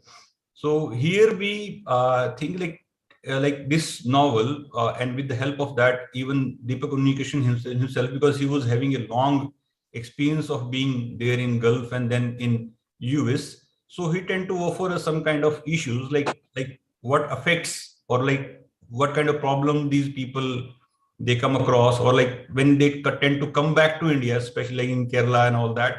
So what kind of treatment they will get there, or like what they expect and what they actually get once they reach India. So like basic issues, the first one problem that these people they come across is the issue of citizenship. I have already talked about that people, irrespective of the time you spend over there, that UAE especially, they won't offer you this citizenship. So their like plight is slightly different. So when they come back to India, and after like maybe spending around maybe 40 years or 50 years, so it's a totally different kind of thing. Second issue is about their identity, that when the time they spent over there. Like if we compare UAE with Canada, so they have like very vibrant Indian community over there, especially like the same way in UK also, that some cities they have almost like maybe you can say occupied by like Indian people. But here Indian community, they tend to live in the ghettos, especially these, you can say, migrant laborers. So their living conditions are like very pathetic, or the way like Unnikrishan tend to compare them with, you can say, cockroaches. So they cannot openly celebrate their, you can say, like kind of, you can say, events, or they cannot express their identity, and they cannot like, there are multiple instances where, you can say, wages, they have been denied to them. Like they have been working with some corporation, their passports, we have instances they have been snatched by the employer at the day of, like the day land there. And obviously there will be numerous stories of exploitation. So this kind of issue has been highlighted here. So and it's not like even text into, like when we try to, you can say, counter-examine these kind of issues with sociological or maybe social sciences research. So we get to know that now in Gulf countries, especially like UAE and Kuwait and all that, now government tend to offer these people some kind of securities. Like citizenship they don't offer, but it's true that like the moment you land there, you tend to, you can say, purchase this health insurance. So you are not uncovered there anymore. Second is the protection of wages. And sometimes like numerous instances we come across where government tend to help you to recover your wages that has been, you can say, that have been denied by your employer in the past.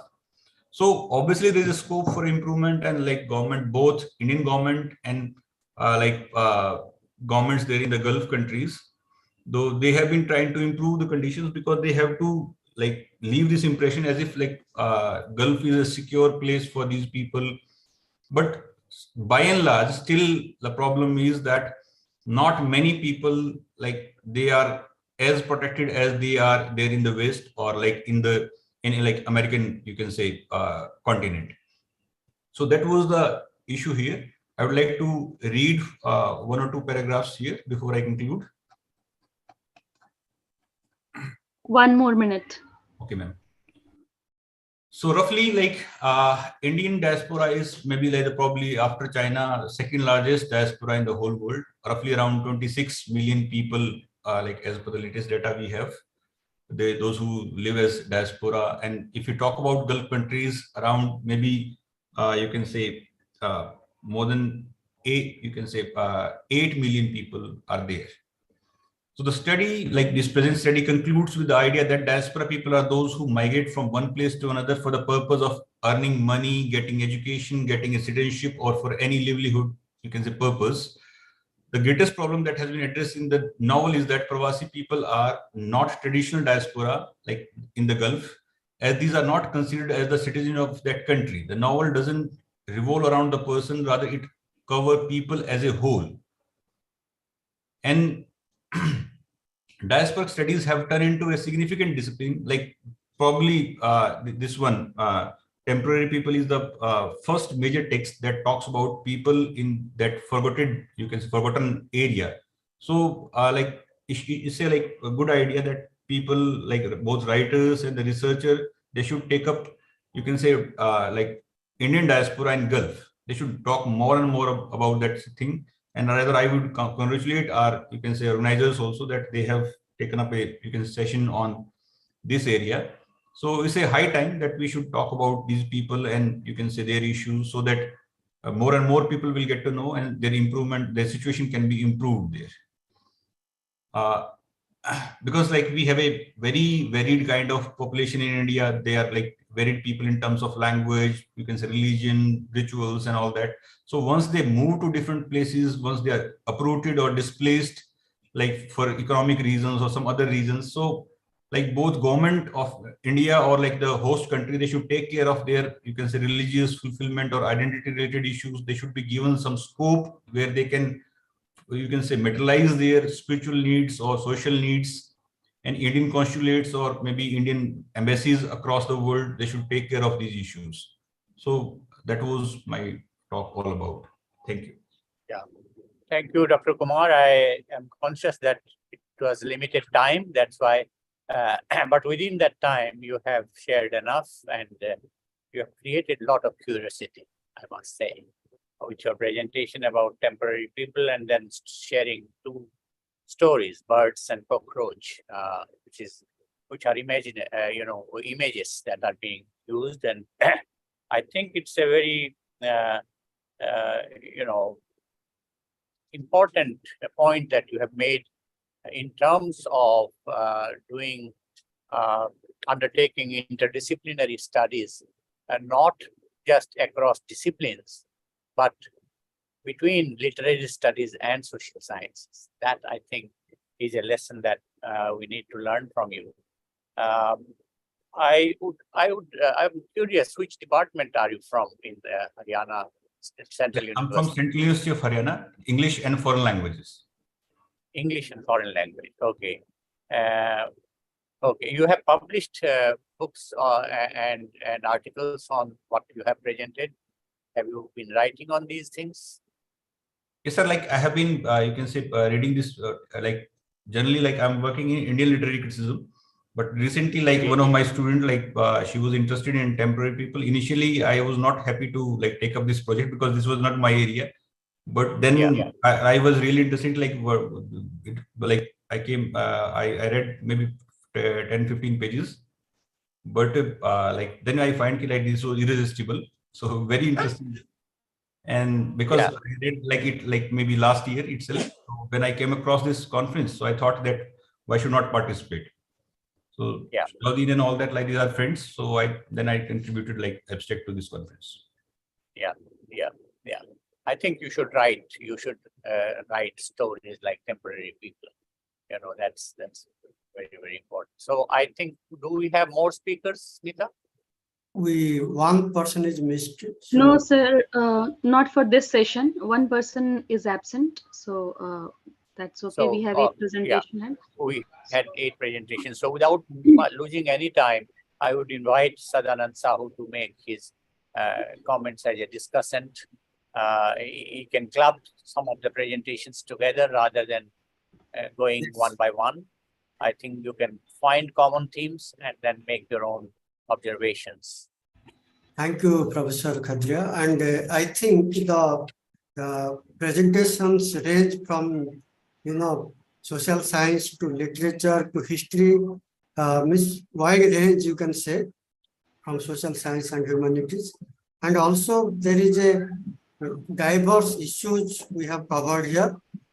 that ranges from development aspect, host country, even the destination, the origin country, intra-migration, so many issues.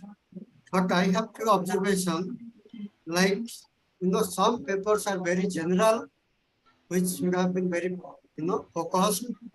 And the data are also some paper, I think we need more up-to-date data.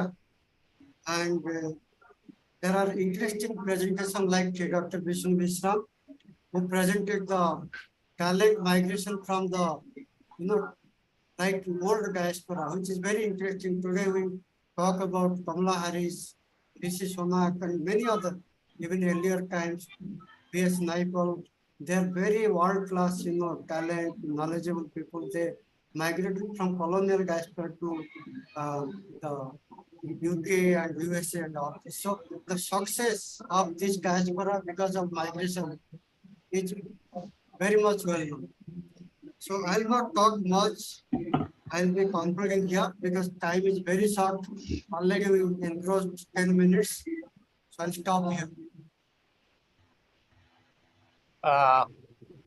Okay, so Smita, we have a challenging situation. I will like to have some comments from the audience before we conclude.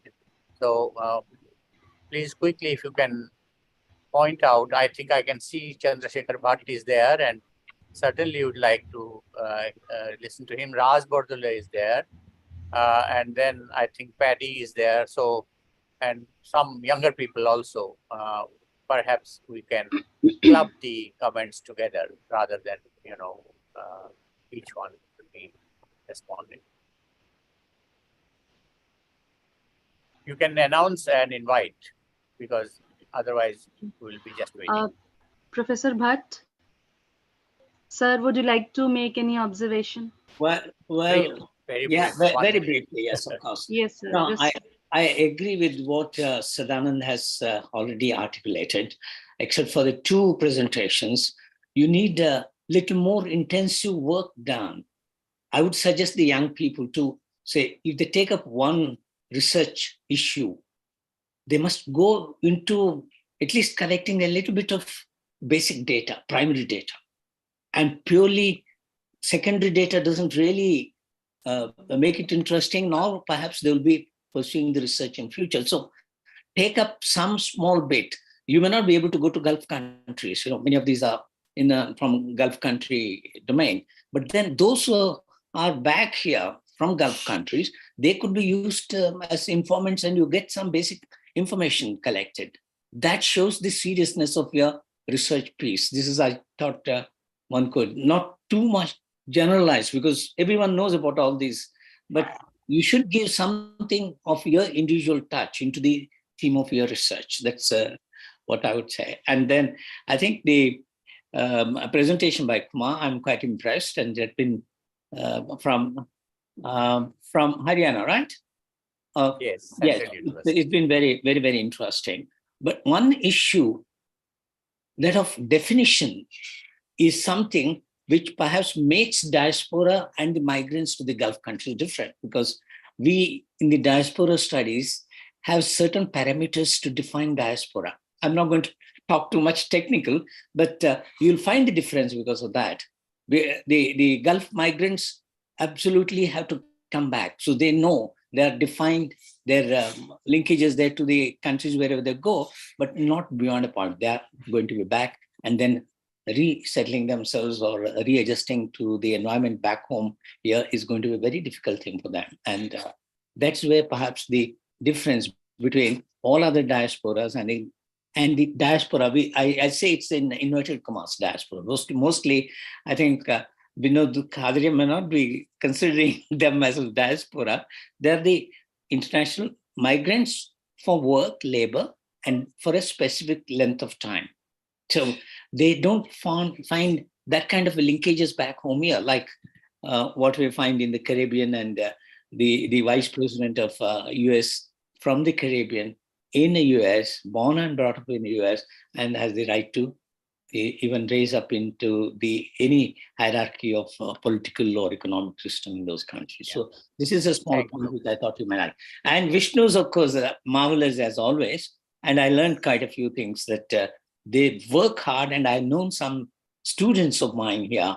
I think Sadanand would remember in Hyderabad, we had Ashram Maharaj, who came from Trinidad. And he wanted to carry out study in history, master's degree. He's from Trinidadian. And summer come, he goes to US, works day and night, makes some money, comes back to India and carries out his studies. Because this is the generation of people who work themselves and support themselves, not unlike our Indian parents will have their facilities to support their children to study anywhere in the world. So it's been marvelous hearing you, and my pleasure indeed. Vishnu, you are away when I was making. Thank you. I think we'll invite Raj Bardule. Yeah. Dr. Raj. Are you there?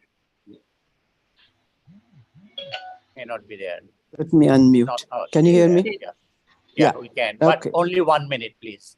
Yeah, I don't have much to say because I think you have already raised quite a few valid, you are from the Caribbean. valid points. You are our Caribbean but expert. what I want to say is that a temporary migrant is not diaspora because he or she is not setting his or her roots there, is going to come. So I think this is an important distinction.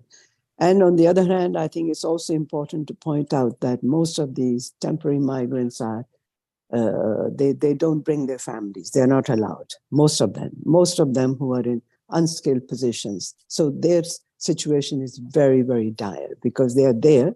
They don't belong anywhere. They don't belong to where they go, and they don't belong where they came from because they have lost a lot of time. But I have to say the analogy by Dr. Kumar of how they are seen. I think that's an area. It poses some challenges to us as social scientists that maybe we need to look at not only between disciplines, but across. So I think this thing of bringing in the migration into the literature regime is an important point that he raised. Thank you. Thank you. Thank you, ma'am. Smita? Yes, sir. Is Paddy around? Paddy? Yes, Paddy is here. Paddy, would you like to make some comment or any observation? She has just joined, so I don't know if she...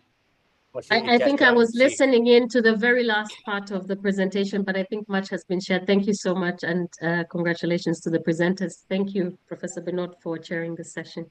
Thank you. Thank you very much. And then I think it's open now to whoever wants to make an observation, and then we'll come back for 15 seconds each to presenters to make one last observation. Yes. Anyone who wants to speak, say anything? Okay. If not, then I will just raise a few points. I think what Chandrasekhar Bhatt and Raj Bardule, they both pointed out about the issue of definition. I think that's extremely important to make that distinction, not only between diaspora and permanent settlers, but so many other categories now, because it's a whole spectrum now of the migrants, sojourners, from beginning with sojourners who are just traveling to transnational people, where families are split into different spaces. So all those, I think diaspora has become a generic term to incorporate all these under this. But when we analyze, then we have to make clear what are you addressing. That I think is extremely important.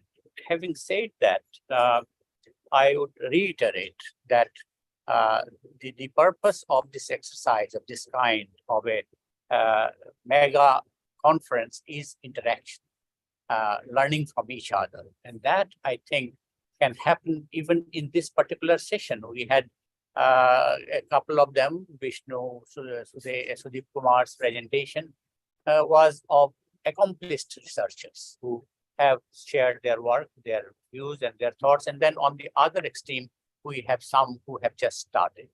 or because of the, I think, facilities that they get, because of the diversity of the space within India, from the different regions that they come from the different universities that they come from. It tells us about the, the whole range of qualitative differences in our university. When our students do not perform well, I think part of the blame has to be taken by their teachers.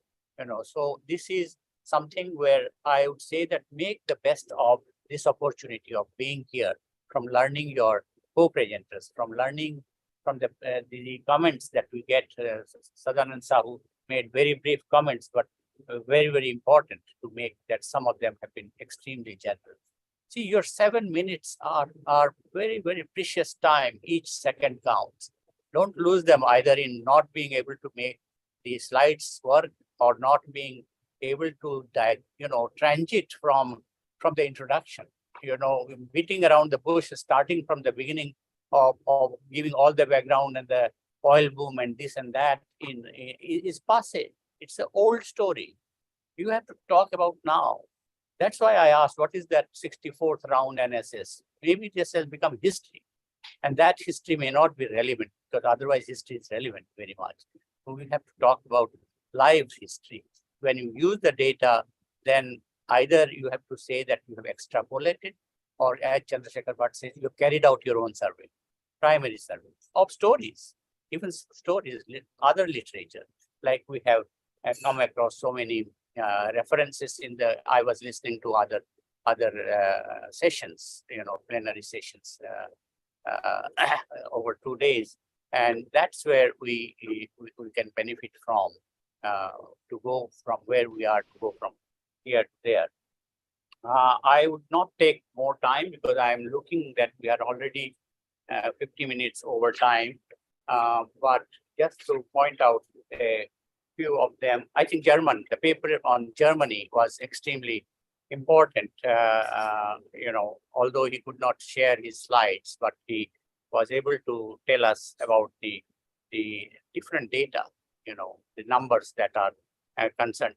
I think one important factor that could have been mentioned was about the German language. Language proficiency is important. And the loss gain, two sides. Are we there to propagate migration or creation of diaspora in other countries? What happens to India? Why can't we create those jobs here? We are saying that, this is the long term versus the short run. We may gain something in the short run, but we may be losers in the end, in the long run. And that's where the policy matters. What is it that the government is trying to do? And what is it that we are recommending to the government? One of the major tasks of the academia is to make recommendations to the government, derived, although that's not the major concern. The major concern is to find what is there. That is the search for reality, for truth. And that, I think, should be pursued with grit and determination. And you have to be true to yourself. That, I think, is extremely important. Similarly, I'd like to mention that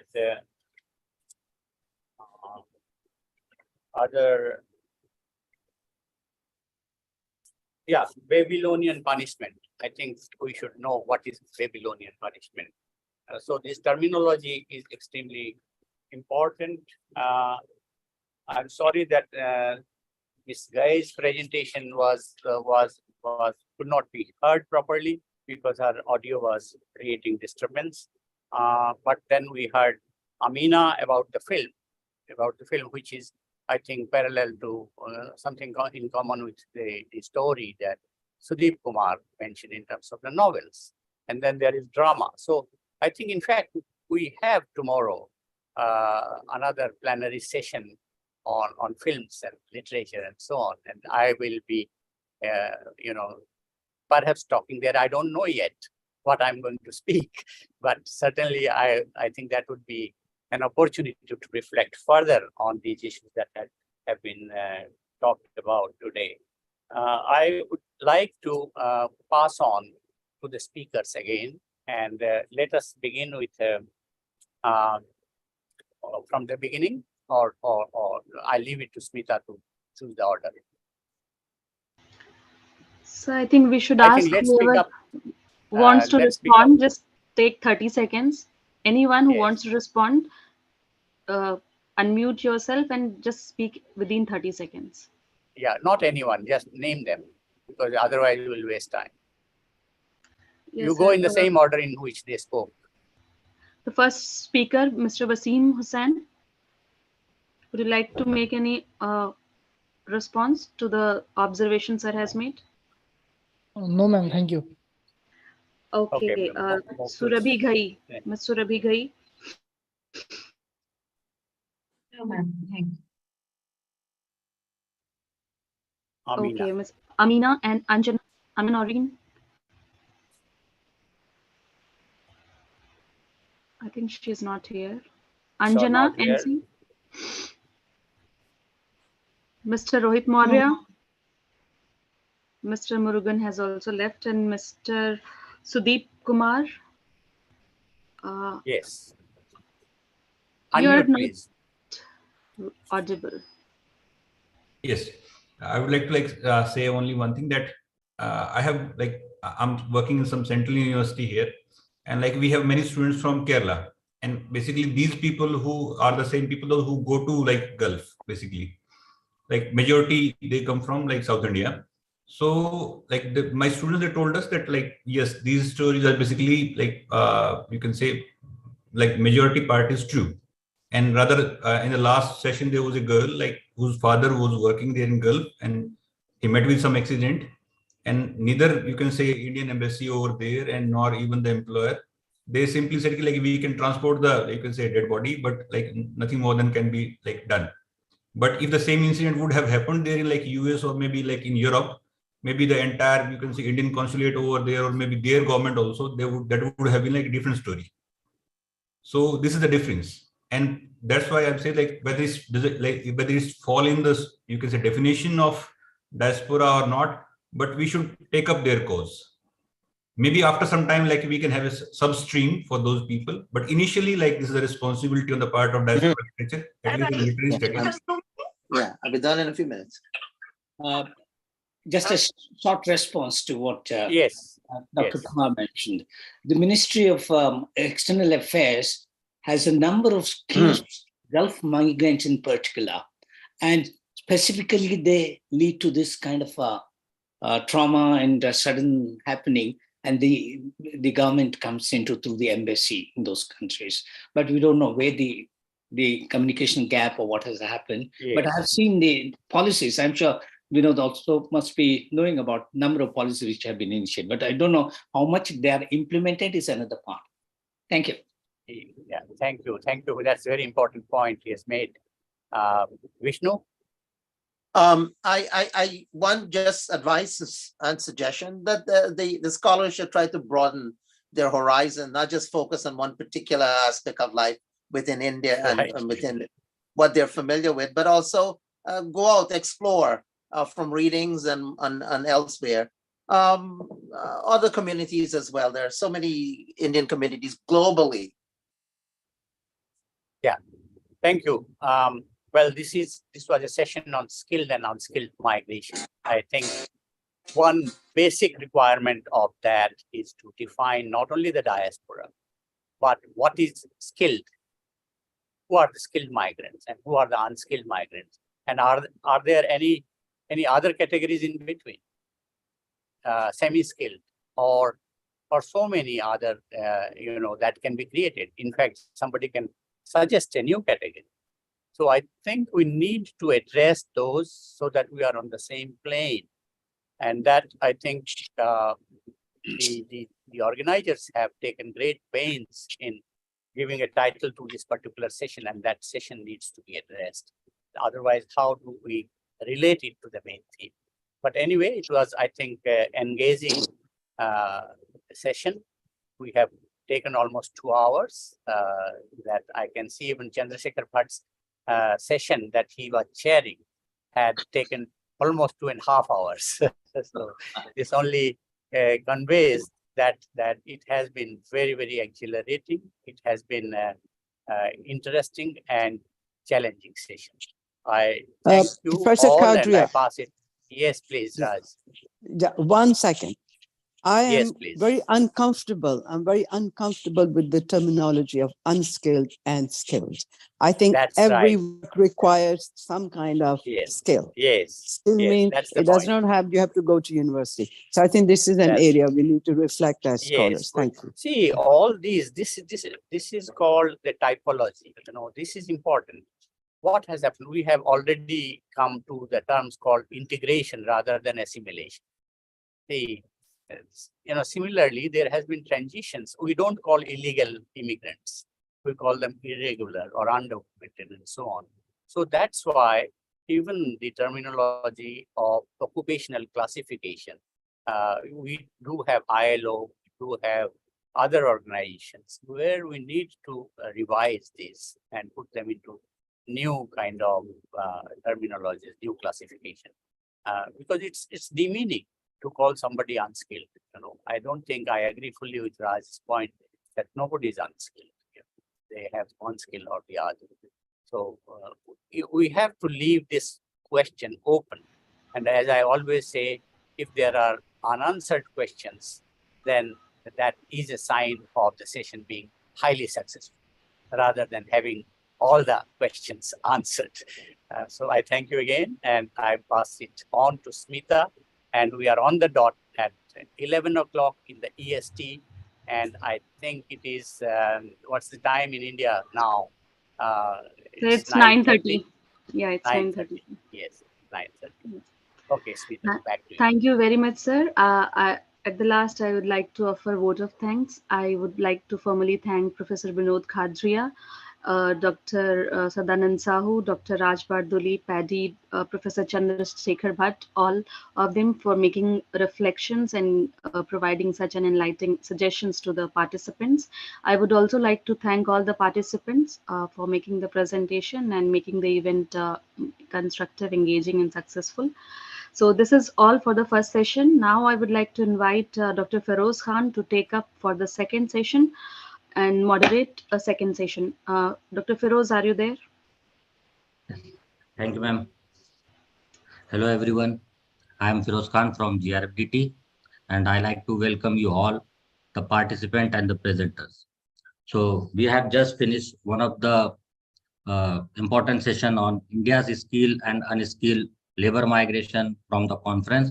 And we are proceeding for the next session, that is student migration from India, opportunities and challenges. In this session, we have total 8 speakers who are going to talk on what are the issues that are associated with student migration and what are the challenges they are facing. We are also going to see what are the opportunities that are available for Indian students in abroad. So we have with us Dr. Raj Bardoli as a discussion and Paddy Sikyang Kunudeshan as the chair.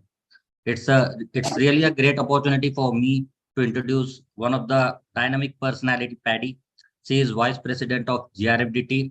She is a Zambian national and hold a MSc Financial Economics from SOAS and a MSc Financial Economics, and a BSc from Development and Economics from LSE. She is a migration governance analyst with over 17 years of experience in governance, regional integration, and specifically working on migration and financing for sustainable development. She has worked for the various international organizations, including IOM and European Union. So with this, I like to hand over the session to Paddy. Paddy, the floor is yours. Thank you very much, Feroz, for that introduction, and also just to recognize the presence of our eloquent scholars, but also to recognize the presence of many other of the executive members of GRFDT, partners and friends. I see Professor Bart there with us, and it's really great to see you after such a long time. Absolutely. I think the last we have seen you has been at conference. So good to be able to see you and wishing you well. And thank you again to everybody who has joined us for the second session that I will be chairing, that is looking at student migration from India and looking at opportunities and challenges. Well, I thought that it was a very good assignment that I was given, because it made me think about student mobility and student migration and what that has meant, I think, in the context of mobility and migration trends that we see. We know that students sometimes are crossing between rivers, and very often they are crossing borders, crossing villages, crossing cities, for them to improve their chance at getting a place in terms of getting better education. And sometimes it's also a lack of possibility in where they are and lack of opportunities where they are. But we are also very much acknowledge that this is without challenges, regardless of what that mobility and what that migration journey sounds like. So I'm really delighted to be chairing this session. And we have 8 speakers who are here with us, 8 presenters. We have 8 papers to be presented. I think we have been given what the layout is. It's good for us to follow the 7+1 rule in terms of the presentations. And we would like to have an opportunity to have some feedback that will come, and Dr. Raj will kick us off, and others will join in as well as part of the feedback session. But really, just coming back, and it took me when Feroz was reading out my bio, a lot of times I'm being asked, so, you know, how many places have you actually lived and how many places have you been? And as a student, and I continue to be a student even after many years of working, and I would like to continue to be a student even later on. I think that people are making some very interesting journeys across. We will be hearing from those who talk about international student mobility from into India. So we'll be joined by Miss Lakshmi and Dr. Subi Elizabeth Omen, who will be sharing with us on an analysis of international student mobility diaspora for higher education in India. And we will also hear about the trends and patterns of the 21st century for Malaya students' migration to the United Kingdom. And Dr. Mohammed Mustafa will be joining us to share his paper. And then we'll have human migration and its impact on education and society in India. And we have Miss Uma to share with us her paper on that perspective. Then we will have a paper presentation on stereotyping Indian students. And this focuses on identifying campus racism in Australia. And that will be Dr. Radhika Jagtap and Dr. Sunishta Moga, who are co-authoring that paper. Then we will move on to overseas flow of human capital, a study of socio-economic conditions of educated unemployed youth, an interesting perspective from Mr. Shamshar Singh. Then we will move on to the push factors of student migration from India, and we will get that overview from Mr. Mohammed Unay and Ms. Reka. And then we will also listen more about push factors for migration and of Manapad fishermen, and Mr. Balu Anand will be sharing with us. And last but not the least, we will look at social exclusion and the desire to return home in the Malayaman movie Pathemari. I have a lot of words to learn there, and that will be Miss Aruthi, who will be sharing with us. So those will be our discussants for this session, and I will go straight ahead in the interest of time and pass over the floor to our first paper presentation that will come from Miss Lekshim and Dr. Subi Elizabeth Omen, who will share on an analysis of international student mobility diaspora for higher education in India. The floor is yours. I see you started sharing screen, which is already great. We can see it, so please take the floor.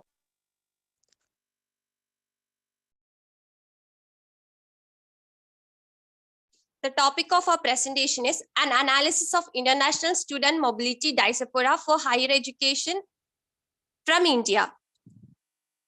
The basic introduction. Higher education is the most valuable form of human development. International student mobility means the movement of students to different countries for higher education. Internationally mobile students hold non-resident visa to pursue a tertiary degree in destination countries. The quest for attaining higher level of education by Indian students is growing, which stimulates the desire to study abroad and results in massive international student mobility. There is a rapid growth of international student flow, and it has multiple implications on both sending and destination countries. Education can be seen as a significant investment in human capital. Higher education can be viewed as a significant human capital that pays off in the long run. India has largest tertiary age population. The number of internationally mobile students from India is increasing, and the destination which the students choosing are diversifying in nature.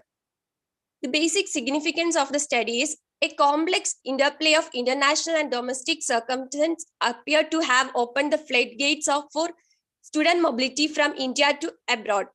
Student mobility is a more extensive development process and can be viewed as a beneficial driver for development when accompanied by appropriate policies.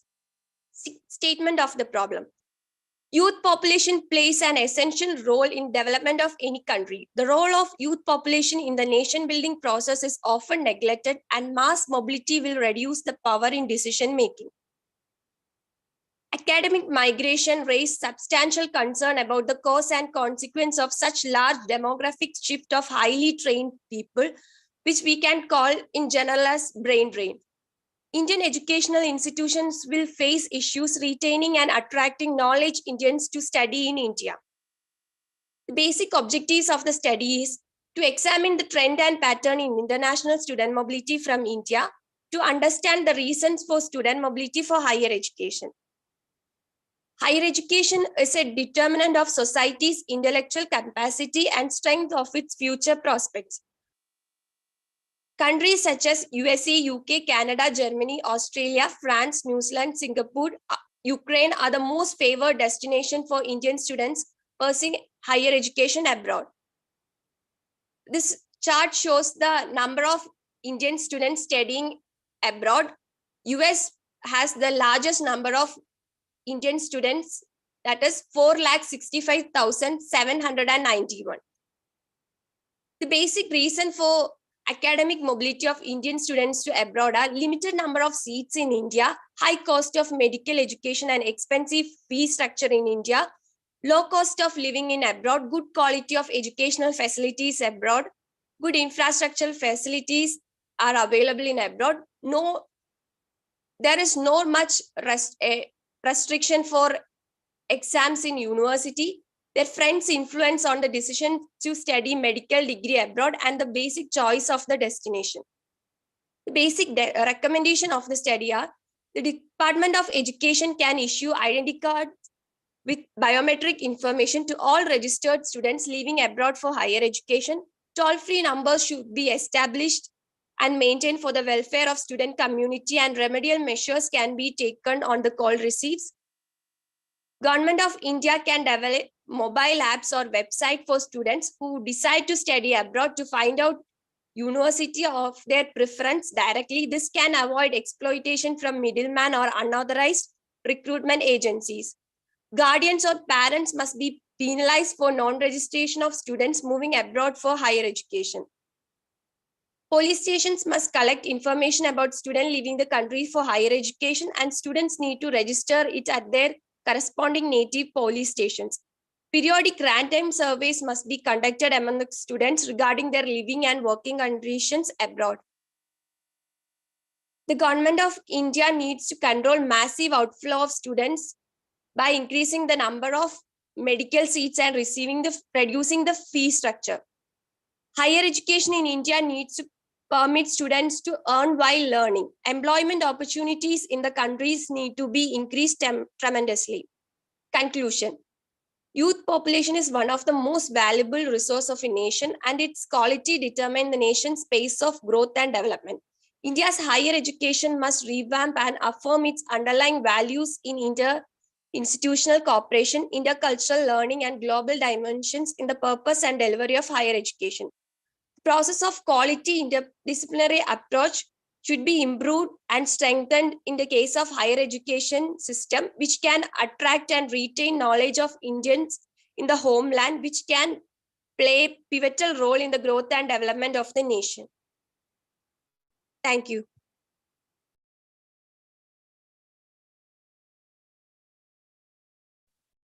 Thank you very much.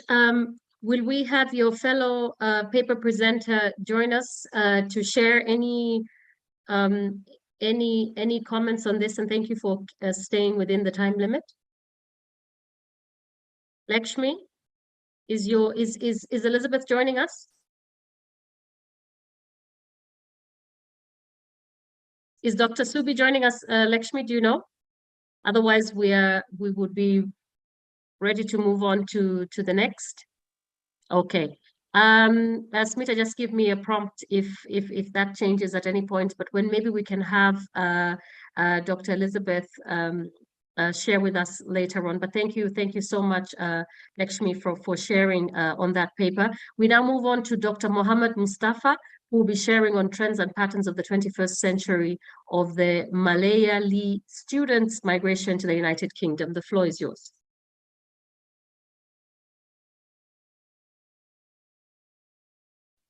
We just need you to unmute, Dr. Mohammed. Okay, just kindly unmute. I can see, I think we just need to unmute yourself. Yeah.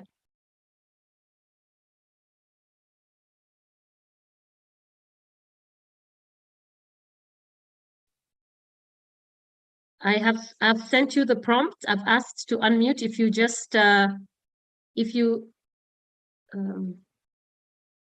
ask to unmute, and now if you press the button. Not yet. Okay. Maybe you need. Okay. Thank you. Perfect. Thank you. Okay. Yeah, it's a very good evening. I'm sorry because I'm traveling. That's why I just stopped my car. Now I would like to share my views on my topic. So my topic is the trends patterns of 21st century Malayali student migration to United Kingdom.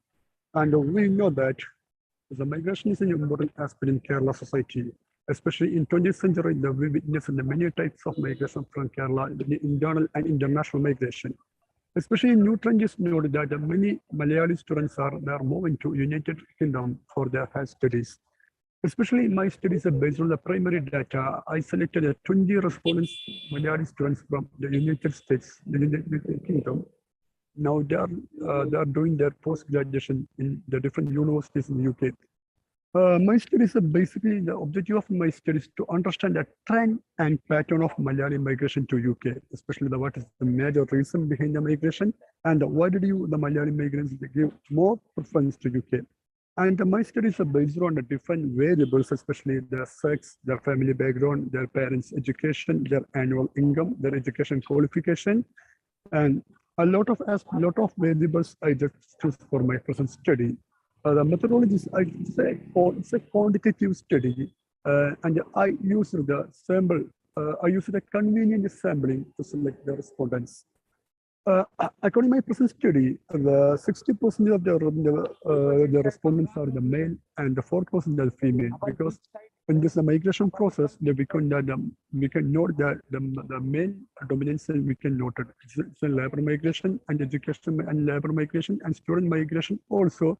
We can feel the presence of a male dominance. Now the age, between 21 and 25, the majority respondents belong to 21 and 25, and then above 30 is only 10% are above 30. And their family background is the most important. The 75% of the migrants, the students migrants, they belong to joint family, and 25% are nuclear family. And religion, in my present study, the 60% of the Muslims and the 20% are the Hindu and the 20% the Christians, because in this migration process, according to my present study, the majority student migrants belongs to Islam community, and there belongs to Malappuram, because we have the 14 districts in my present study. The majority response are noted from the district of Malappuram. And another important aspect is that the education qualification of their parents, because the parents' education is the most important. In my present study, the 50% of the respondents, the mother's education qualification is below 10 standard, and only 5% they have the below the 10 standard education qualification. And the majority annual income of the parents are the below 50%. That's the most important, because why did Malayali students migrate to UK? The UK give an opportunity to part-time job, because the UK, suppose if you do not have any IELTS in score, but you can migrate to UK, and definitely you will find out the part-time job. And according to my study, my most important finding is that this part-time job is one of the attractive aspects that invite more number of people to UK. And the education qualification, the educational qualification respondents are the most of students are the graduates. After graduates, they would like to choose, they would like to go United Kingdom, because almost students they completed graduation from Kerala or different states of India. Then after that, they are planning to go. And the most important question is why did you choose UK? It's the most important question. They reply the quality education. The 40% of respondents says that's the quality of education, but at the same time, the 60% of the respondents says that the quality education with the availability of part-time job. That's the most important. And my another question is that are they able to manage their study with the part-time job? The 80% of people say that they are able to manage their study with part-time job, because every people they have some morning, they will have class, and the afternoon they will go to part-time job.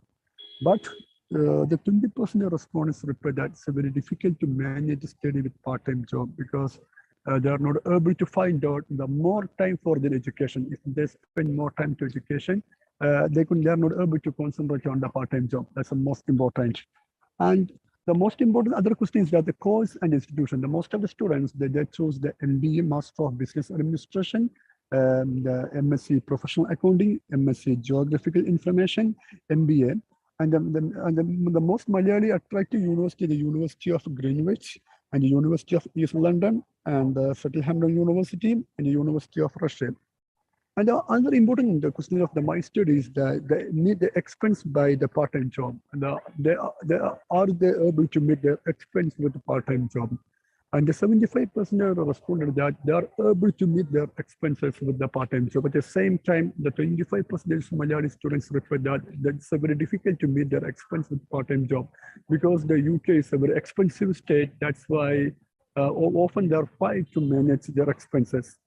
And another important question is that the quality of education in UK. Now, what's the quality of education? And how do you evaluate the quality of education? And 75% replies, so 75% reply that's a good, and the 20% reply that's average, and 5% that replies that just outstanding. It's outstanding. And another important question is that because we know that the Kerala is the place of Kerala is a place there's a large number of migrants in different parts of the world, especially Middle East, UAE, Saudi Arabia, Oman, Kuwait. But that type of migration is purely temporary, because that's expatriates, they are not able to settle there. But unfortunately, in the case of the UK, there's a possibility, because once you migrate to UK, you can make a permanent citizenship policies there. Then my question is that, do you have any plan to settle in UK after education? But the 25% people reply that, yeah, we have planned after the education, we want to find a job and we want to settle in the UK. But the 75% people reply that they will back to India. And another important thing is the IELTS. Everyone knows the International English Language Training System, IELTS, because the most of the European countries, they required the minimum IELTS score. But in the case of the UK, the students, they can move without the IELTS score. My question is that, are you qualified the IELTS score? In my present study, the 95% of the respondents, they did not qualify IELTS. They just went to UK without the IELTS qualification. And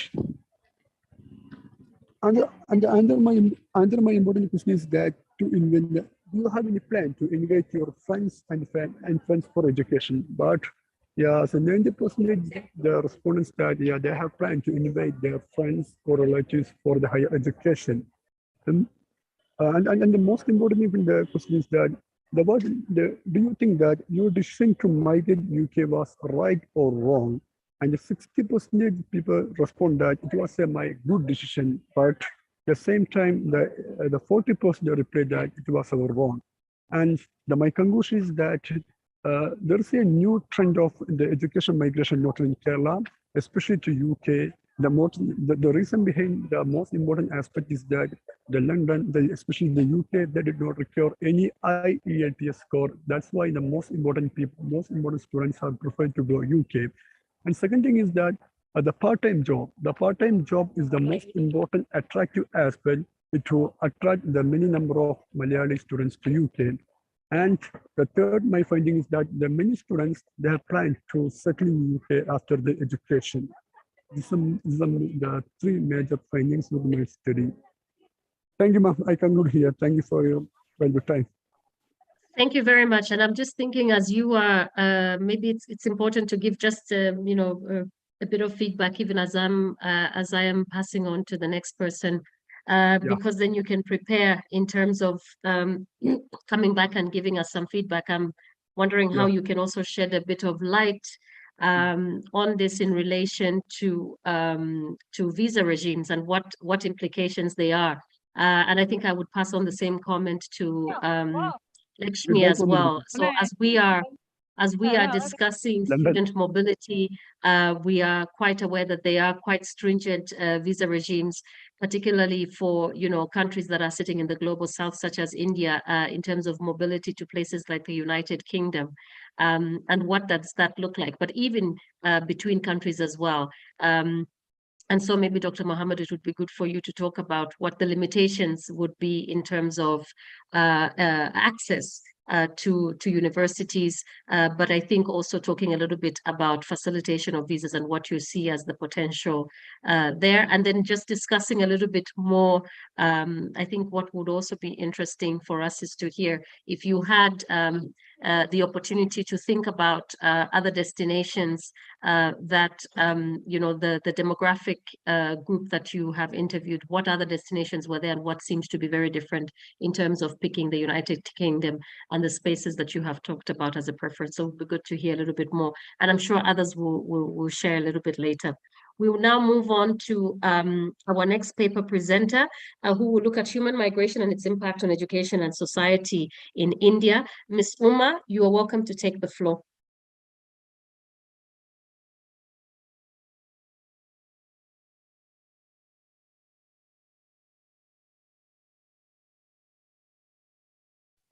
Ms. Uma, I can see you are in the room. Kindly, let's say, unmute. Yes, I've asked, are you able to share now? Yes. Okay, please go ahead.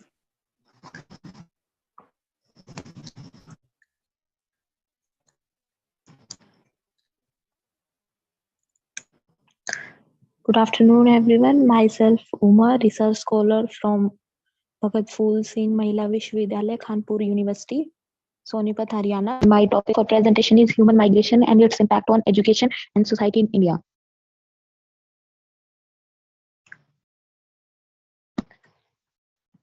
As everyone knows, human migration is not a new concept. It is as old concept, and it is protected to taken for granted that when our ancestors first became completely human, they were already migrated. Migration is a continuous process that has been subject of political debate worldwide. Migration has shown an unbroken upward trend, be it of people who have left their homelands voluntarily for economics or other reasons, or of those who have been forced to leave their homes, refugees, displaced persons, etc. Managing human mobility is one of the greatest challenge for destination country worldwide in developed and both in developed and developing countries. India is the world's second largest student sending countries after China, with the number of students abroad having increased 4 times in the last 14 years. Students' migration of such magnitude have become a major source of capital and brain drain for India, wildly benefiting the economic of the advanced countries. 90% of student movement from India is concentrated in 5 countries, of which the USA is by far the largest recipient, receiving more than half of the expected Indian students, followed by Australia and UK. Now I would like to share the impacts of migration. Migration is becoming a very important subject for life of cities.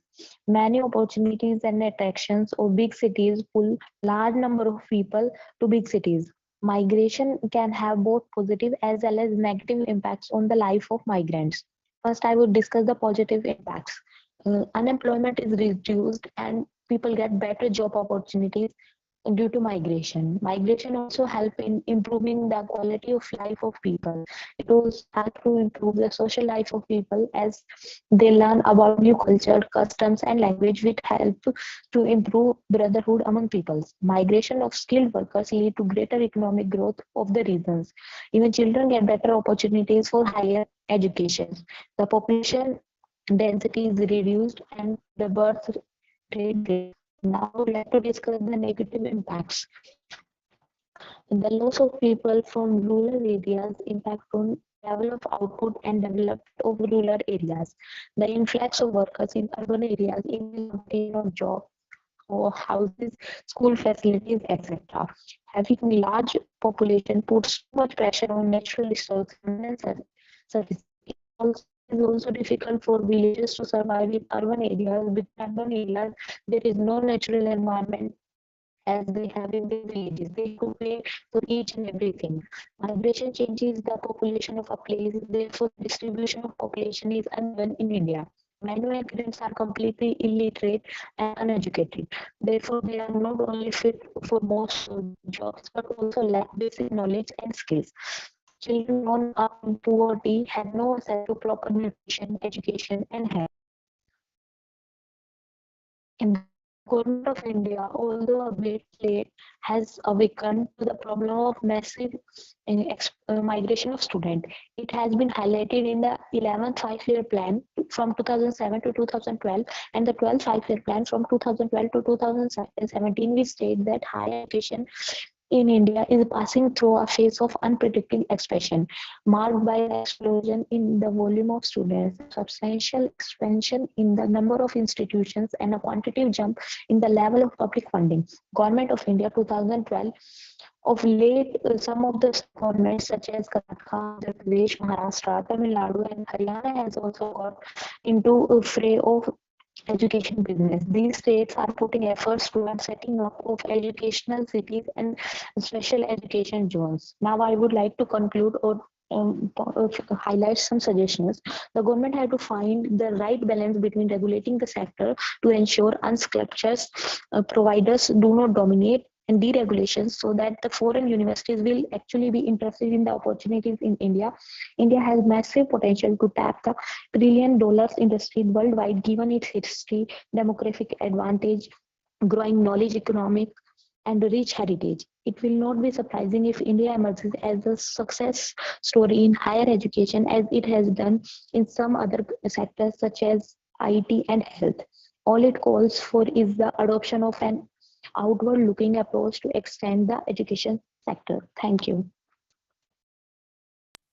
Thank you, Ms. Uma, for sharing on that and for shedding light on the human migration and its impact on education and society in India. And I think some very interesting conclusions you have made. I wonder if you could come back and also just reflect in, and I'm thinking about the first presentation that we have had from Lakshmi, where it seems the regulatory hand is even much more stronger and goes also all the way to what maybe one could paraphrase as community policing in terms of migration out. So would be very interesting to hear what that regulatory space would look like compared to the suggestions that you have made in terms of India, the regulatory sector being able to attract international actors and in filling some of those gaps. So thanks again, and I'm sure we'll get more feedback from other speakers.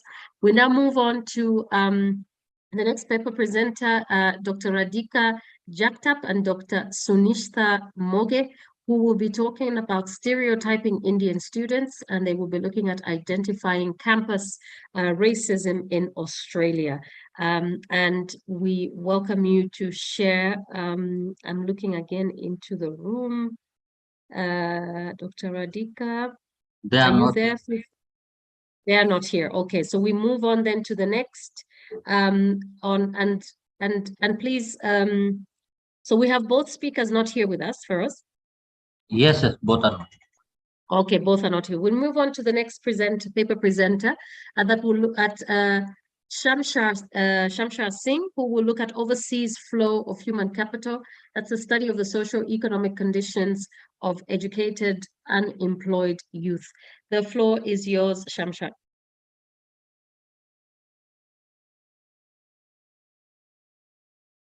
I think we just need you to unmute.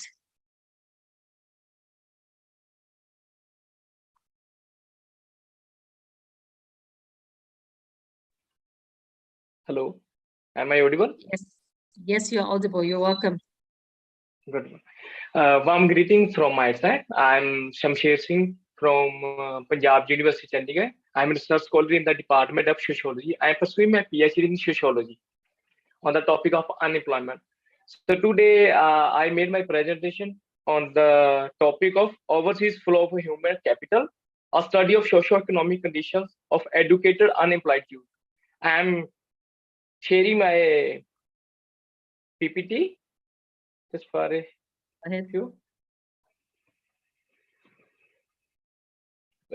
a few seconds. Perfect. Thank you.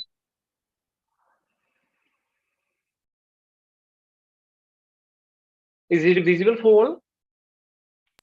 Yes, it is. You can go ahead. Okay. This is my topic, overseas flow of human capital and a study of socio-economic conditions of educated unemployed youth. So there is a basic definition of the employment. Employment is an integral element in the life of a person. It describes and determines the socio-economic status of a person. Youth want freedom and independence of choice for their livelihood in search of jobs. It offers them a level of economic protection, which would be normally a prerequisite for entry into family life. Unemployment is the phenomena that occurs when a person who actively seeks a job but cannot find a job. There is a definition of the unemployment. Harris and Lavelle, they define unemployment as a condition of one who is able to work but unable to find it. The term unemployment was coined by Massachusetts Bureau of Statistics of Labor in the year 1887. This term explains those workers who were involuntarily without employment. So there are different definitions about the unemployment, and we would continue with the those who are seeking employment are part of the working age population. The economy of India is going through an extraordinary period in its job history, wherein total employment is decreasing and often unemployed and disappointed youth of not in labor force, education, training are growing significantly. The Indian Ministry of Labor and Employment maintains records of unemployment in India. Fresh data from the CMI, Center for Monitoring Indian Economy, reveals that the unemployment rate in India is 7.1% in January 2023. There is a definition of the youth. According to the United Nations and the International Labour Organization, the age between 15 and 24 as youth that has been adopted in many Western countries. But in India, the National Youth Policy, according to 2014, defined youth as those aged between 15 to 29. And this age group represents 27.5% of the population of India. Then we have human capital. Human capital is the aggregate of skills, knowledge, and intellectual properties that generate economic value. Human capital is the driving force behind economic progress, as well as of alleviating increasing youth unemployment, poverty, and gender inequality, all of which constitute challenges that the world is dealing with in the 21st century. Access to health, education, and youth skills enhancement can assist in the eradication of poverty, expanding inequality and unemployment. According to World Bank, when you invest in a people, you invest in a nation. There is a definition of the human capital, and based on a World Bank report on human capital investment, The key role of decent work for all in achieving sustainable development is emphasized by Sustainable Development Goal 8, which aims to, quoted, promote sustained, inclusive, and sustainable economic growth, full and productive employment, and decent work for all. The Sustainable Development Goals 2030 cannot be accomplished unless significant investment in young people are committed, new labor requirements are found, and young individuals are trained with the soft skills they really have to succeed. The World Bank is putting human capital at the forefront of the worldwide agenda because it represents the most substantial investment that individual, enterprise, and government can make in the shifting nature of work. As a result, a higher priority of resilience enhances the value of human capital. Human migration and mobility may be centuries old, occurrences that influence basically every society on the globe. They have meanwhile changed substantially over time. According to the latest United Nations worldwide projection, there were around 281 million international migrants worldwide in 2020, representing 3.6% of the world's population.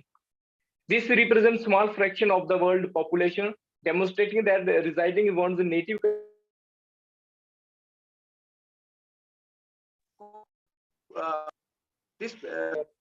This represents a small fraction of the world's population, demonstrating that residing in one's native country continued to be the norm.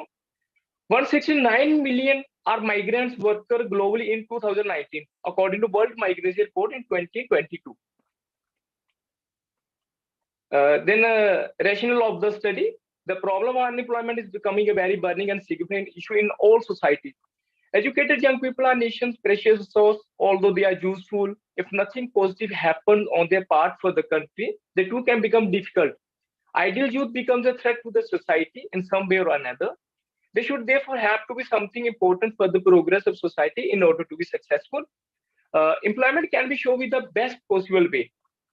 Youth sometimes trapped in the hands of the smuggler for the sake of going abroad, and migration is one of the effects of unemployment also, we can say. Youth do not have job opportunities as per their qualifications, and families are also unable to provide financial support, but they have several needs and desires. So for fulfilling these needs, they choose legal or illegal means. Educated face serious stigma as society questions their capability. Unemployment and lack of development are the main factors for youth involvement in illegal activities and addiction. There is a methodology of my research paper. I used both method, secondary sources and both primary sources. From the secondary sources, I included the census data, reports of government organizations, books, and research articles. For primary sources, researchers used observation and telephonic conversation with migrated youth throughout the snowball technique. Those who are migrated in the different countries of the world. Then we will come to the result and discussion and findings. Growing number of people today experience economic and social deprivation, that they are excluded wholly or partially from the society they live in. They are trapped in a sort of socially no man's land, which risks become a social ghetto for socially beneficial people who lack positive social recognition. After obtaining higher education, youth started doing struggle in the job market, but due to the unavailability of getting work in the native nation, they plan to go abroad for work. As in mainly in Punjab is divided into three regions: Majha, Malwa, and Doaba. And mainly in the Doaba region of the Punjab, the high number of migration is happening in these days. And mainly the youth of the Punjab, after completing their 12th and then IELTS, will hope for a better future. And their first preference is Canada, to go abroad for Canada. And they are spending 20 to 25 lakhs rupees for this process. They took from loans from banks, money lenders, or sometimes they get trapped in the hands of the agents. Sometimes they can't afford to 20 to 25 lakhs for the going to abroad, Canada and America. Then they choose the illegal means. They choose the illegal means to go there. And there are Punjabi movies in. They made Punjabi movies. There is a Aja Mexico Chali, and there is a Sargi movie in Punjabi, which shows the plight of the migrant laborers. In a rural region of Punjab, the trend of migration is also spreading. When someone goes to a foreign country, then others also make plans and start the preparations from the same process.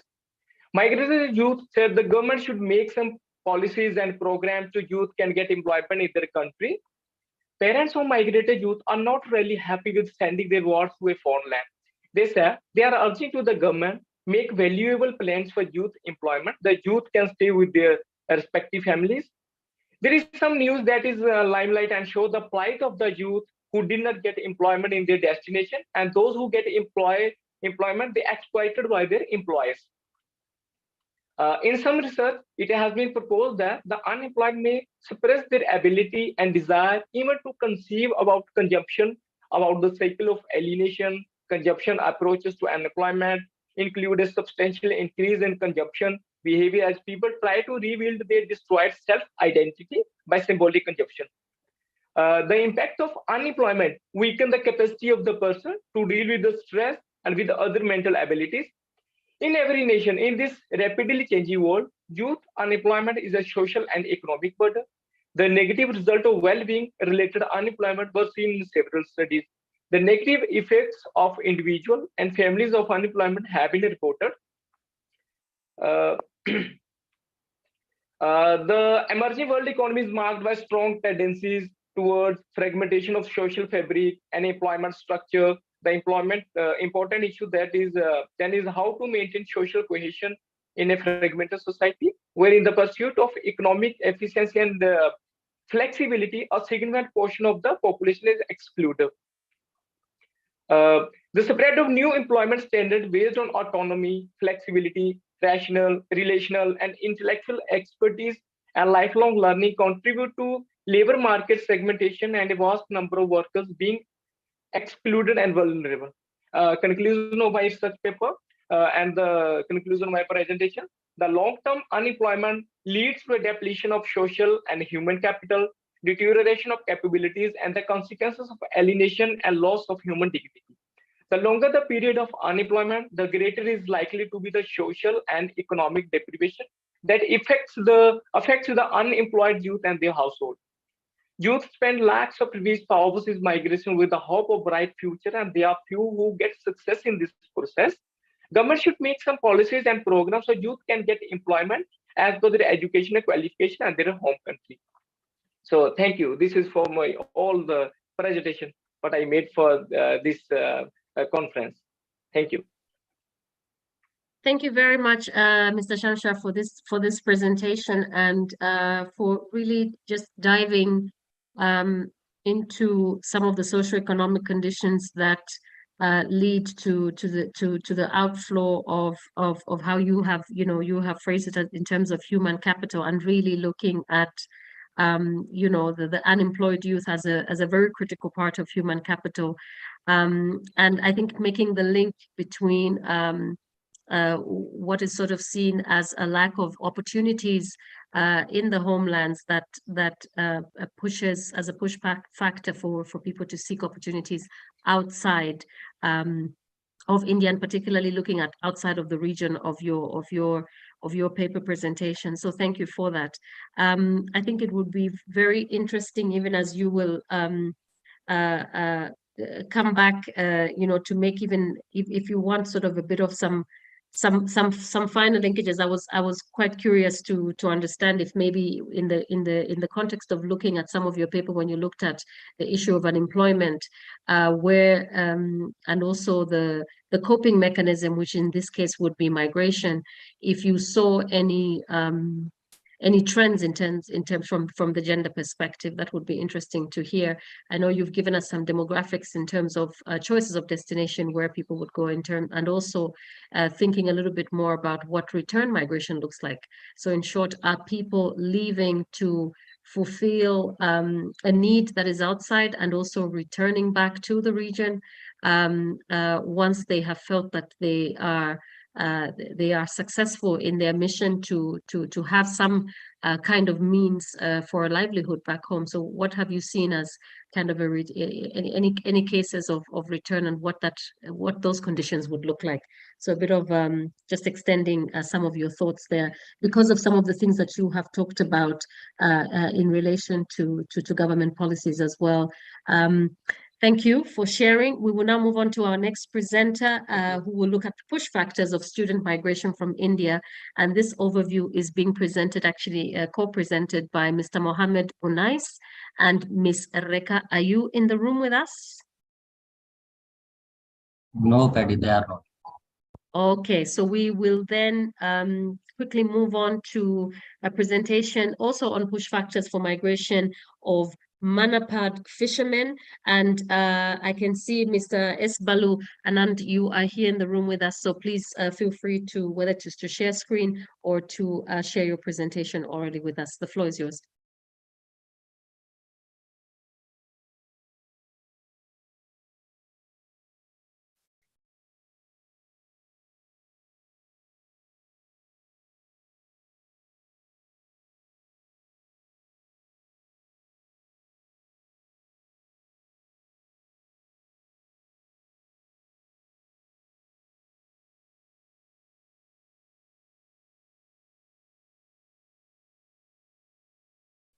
I think the only thing is we cannot hear you, but we saw the presentation for a minute.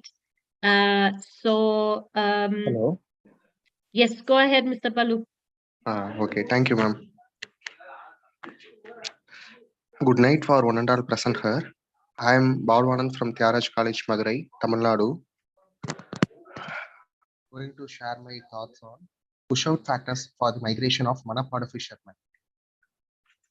Content synopsis, overview of key ideas, definitions, types of migration, trends in migration, factors of migration, overview of Manapad village and fishermen, migration of the Manapad fishermen, push-out factors for the migration of the Manapad fishermen. The United Nations definition, migration, the movement of a person or persons from one place to another involving a permanent move of home for over 1 year. Then, Encyclopedia Britannica states that human migration is the permanent change of residence by an individual or groups, excluding such movements as normalism and migrant labor. Types of migration. Migration may be classified into internal migration and international migration. This refers to the change of residence within national boundaries such as between states, provinces, cities, or municipalities considered as internal migration. And then international migration refers to the change of residence over national boundaries. An international migrant is some who move to a different country. Streams of internal migration. 4 streams are identified under the internal migration: rural to rural, rural to urban, urban to urban, urban to rural. Then trends in migration. During the colonial period, British period, millions of Indian laborers were sent to the countries such as Mauritius, Caribbean Islands, Fiji, and South Africa by British from Uttar Pradesh and Bihar and various parts of the country to work as plantation workers. In 20th century, professionals like doctors, engineers, software engineers, management consultants, financial experts, media persons migrated to countries such as management consultants, financial experts, media persons migrated to countries such as USA, Canada, UK, Australia, New Zealand, and Germany, etc. These professionals are highly educated, they highest paid.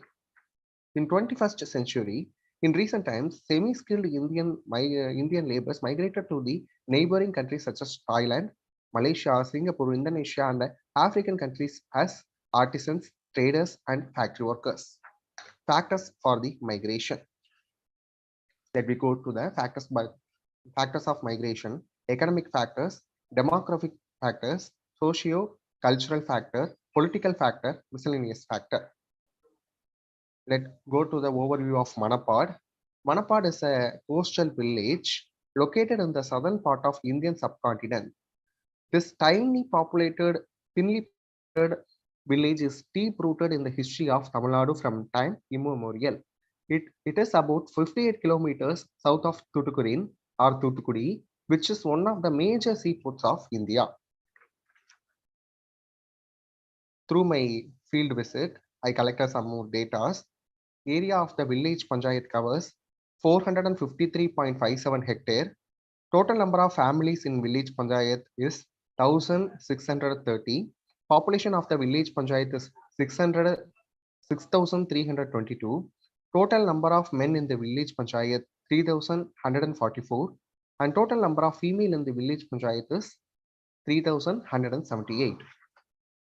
Total number of fishermen and fisherwomen registered in the Fisher Association is 2,752. The number of men 1,651. Number of women 1,101. Number of fishermen or women alive now 1,192. Total number of fiber boats considered 225. Migration of the Manapar fishermen. Source data collection. Total number of fishermen migrated to Kerala for their work 15.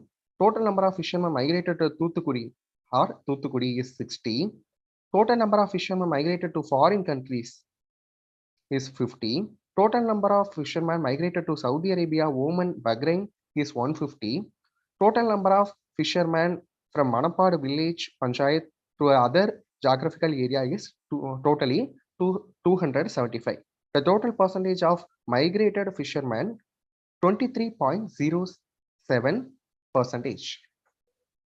If we can consider the push-out factors for the migration of the Manapar fishermen, first one, economic factor, second one, political factor, third one, natural factors, fourth one, socio-cultural factors. Economic factors, the common push-out factors are low productivity, unemployment, and underdevelopment, poor economic conditions, lack of opportunities for advancement. Political factor, I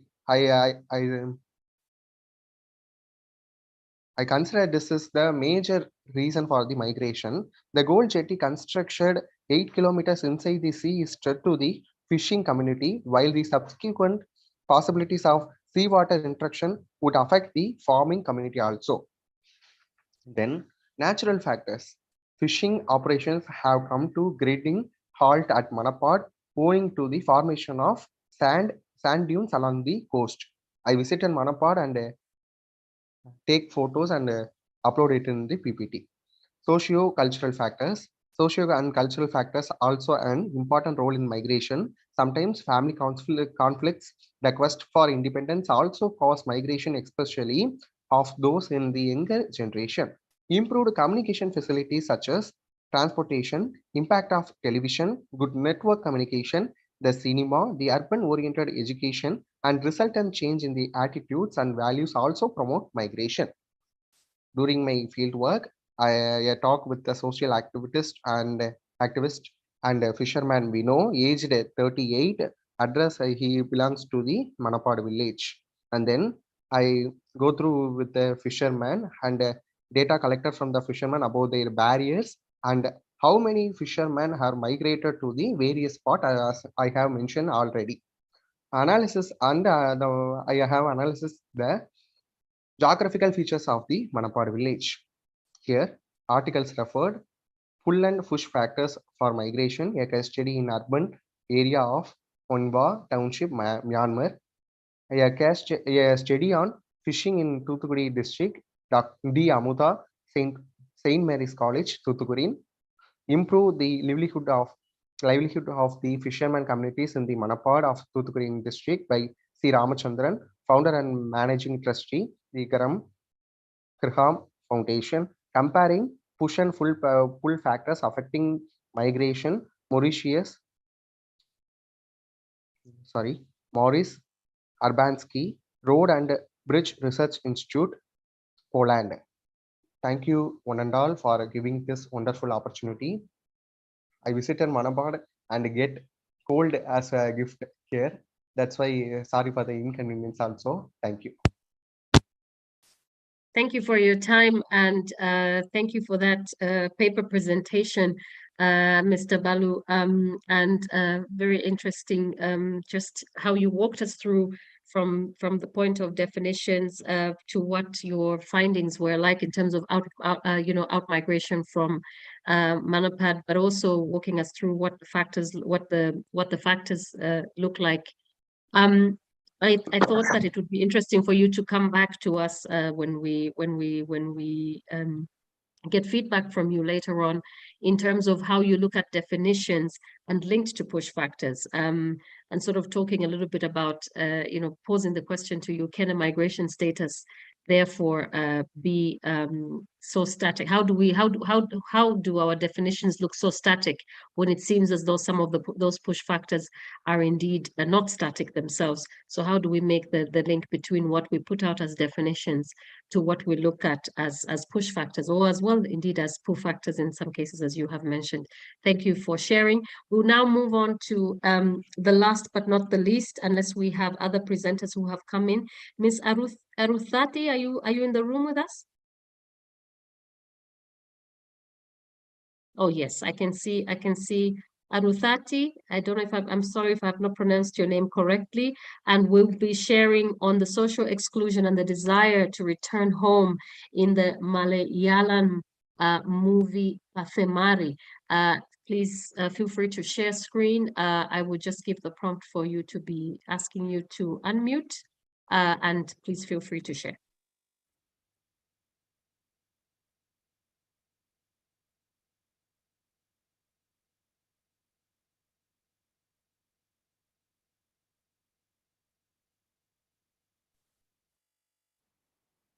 I think I just note that your audio is not connected. Tell us if you are trying, please just send a message in the chat, but I can see that your audio is not connected.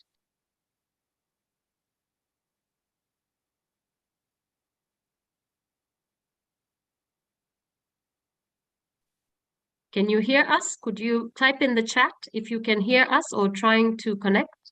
Yes, I can hear you. Okay, super. Please, you have the floor.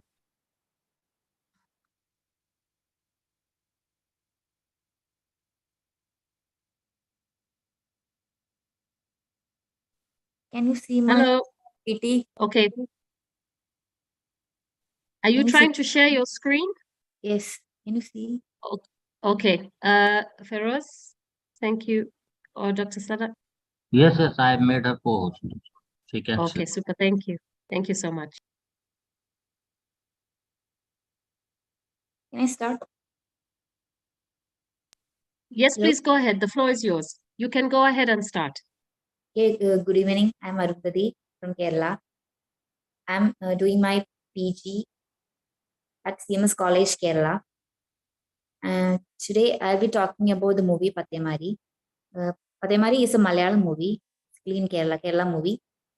It talks about the story of a teenager who was forced to leave his homeland, Kerala, from Kerala to the Persian Gulf in search of job. The movie begins and ends with the death of the protagonist, Pallikal Narayan. One of the main features of the movie is it begins and ends with the death of the protagonist. The movie also explores the issues of voluntary labor and migration and the struggles of the protagonist in a foreign land. Protagonist Pallikal Narayanan was born in a low-class family, and due to his family's financial conditions, he migrated to the Persian Gulf. He was a low-skilled migrant and worked at a construction site. People like Pallikal Narayanan are considered as temporary people in the Gulf countries. There are certain stereotypes regarding the migrants. They are considered as rich, but in reality, they lead a miserable life. They live apart from their family and leads a lonely life. Some of the problems faced by includes social exclusion, alienation, isolation, and the constant longing to reach his homeland. The protagonist has a strong desire to return to his homeland, to Kerala. The people and family of his homeland has a false belief that he leads a luxurious and extravagant life, but in reality, he barely makes money to meet his ends. The Gulf immigrants like Narayanan does not enjoy equal rights and opportunities like the natives of the Arabian countries. Most of the unskilled and semi-skilled migrants like Narayanan and his friends are overburdened with workload and constant exploitation for low income. Unlike the natives, they don't enjoy the privileges of the immigrant countries. They often are forced to sacrifice their dreams and home to reach the Gulf only to support their family. Because of their financial background, they are constantly in search of jobs. They struggle to help their family, they forget themselves and lead an aimless life. In the movie, we can see that protagonist cuts down his expenses on food and dress only to send the money to his home. He's so much dedicated to his home and his family that he even manages his food and controls his lifestyle. People like Narayanan does not have dreams and ambitions because they are bound with the problems of their family. He was psychologically and physically distant from his homeland, and the space between his mind and his home was large because he was absent in the important and happy moments of his family. In the movie, we can see that he cannot attend the family's important functions and sisters' weddings, and he constantly felt alienated from his own home. He always longed for his homeland. Every time when he returned, he thought of staying at his home with his family. But the pressure of his family was intense, and he went back and forth, and his family never understood. Protagonist wanted to stay at his home and start live with his family. But because of the family pressure and the economical status, he was asked to make more money to help his family. So he traveled back and forth.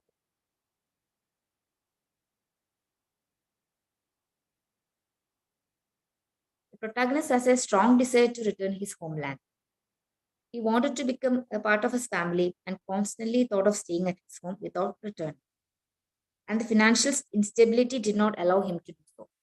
The migrants has an important role in the economy of their host country. They are considered as the assets of the Gulf economies as well as India. They provide financial and economical stability to both the host country and their homeland. The protagonist's family has benefited from his migration. He was able to pay off the debts of his family, and he was able to send money for his children's education. He also paid for his sister's wedding, and all these remittance helped in the improvement of the social status of families. And in the movie, we can see that in a scene where Narayanan calls his home, talk his sons, to talk his children, they vehemently avoids his call because they don't want to hear the hardship that his father goes through. And you can also see that his children enjoys three-course meals, and they are quite picky eaters and enjoys all the privileges of being a Keralite, whereas the protagonist lives with bottled water and kubus. Kubus is a Arabian food, and it is the reality of his life. And he is the one who earns, but he is eating less, and his family is enjoying the money that he makes. Narayanan managed to make money and built a home for his wife and kids. He built a home for his wife and kids with his money, but he did not get the chance to visit his home because he was dead by then. The achievement of Narayanan cannot be stated and shown because he had achieved nothing except a home, but he was happy that he could live for his family. Towards the end of the movie, Narayanan confesses that he was happy that he does not have any regrets of being an migrant. He says that if he ever get to live again, he will live as a migrant to serve for his family. And songs played in the movie plays an important role. It conveys the desire and longing for the home. But the movie is a serious, well-acted film that's told in a calm way, but speaks the clear language. The movie can be called as a monument to all Malayalis who have searched and reached for greener pastures in the Persian Gulf. His family and wife enjoyed the title of a Gulfman's wife or relative. They never asked whether he wanted to stay with them or not. But the protagonist never complained. And in the movie, we can see that the protagonist connects with his home through telephone and letters. And in the case of the letters, only the name of the letters differs, but the content is the same because they all have the same complaints and the same situations to talk about.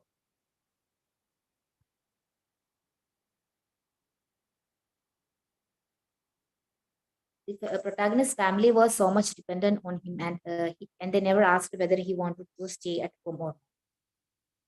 One of the important features of diasporic experience is a strong attachment to the homeland along with the desire to return.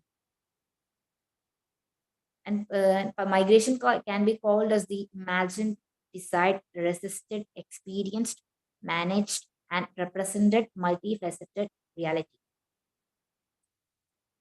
And in the movie, we can also see instances of social exclusion. That is, the protagonist does not enjoy the privileges like that of the Arabian natives, and he also is alienated from his own homeland. He is considered as a migrant rather than a native at his home. He is considered as an outsider, often as a guest who travels back and forth, and he also feels a sense of loss both at his home and the foreign land. A feeling of helplessness goes through his mind, and his mind is constantly desired to reach at his homeland in Kerala. That's all about. Thank you so much for walking us through from a migration perspective, the movie Pathamari, and really trying to bring out what social exclusion looks like and the desire to return home for migrants. And I think using the movie to depict some of the very difficult issues I think that we see in relation to hardships that migrants face, and how the family continues to really look to the migrant as a source of financial and economic, for financial and economic means, and at the same time, what those hardships may look like and how those hardships, together with a strong desire to return, but are still very much confronted with, setting family as a priority. And also very good to hear how you put the role of language and communication tools in staying connected. And so thank you for sharing. We will probably have more questions since you are the last speaker, unless we have others that joined. I take note that we have not heard from Mohammed Unais and Ms. Reka, and also we have not heard from Dr. Radhika and Dr. Moge. I don't know if they're in the room now. Otherwise, we would like to pass on to our, for some reflections, for Dr. Raj to give reflections. But just check as Dr. Raj is getting ready to share her reflections, if we still have other presenters who are in the room and haven't shared. Nobody there. Super. Thank you so much. Thank you, Feroz. Dr. Raj, would you like to share some reflections on the 6 papers that we have heard today?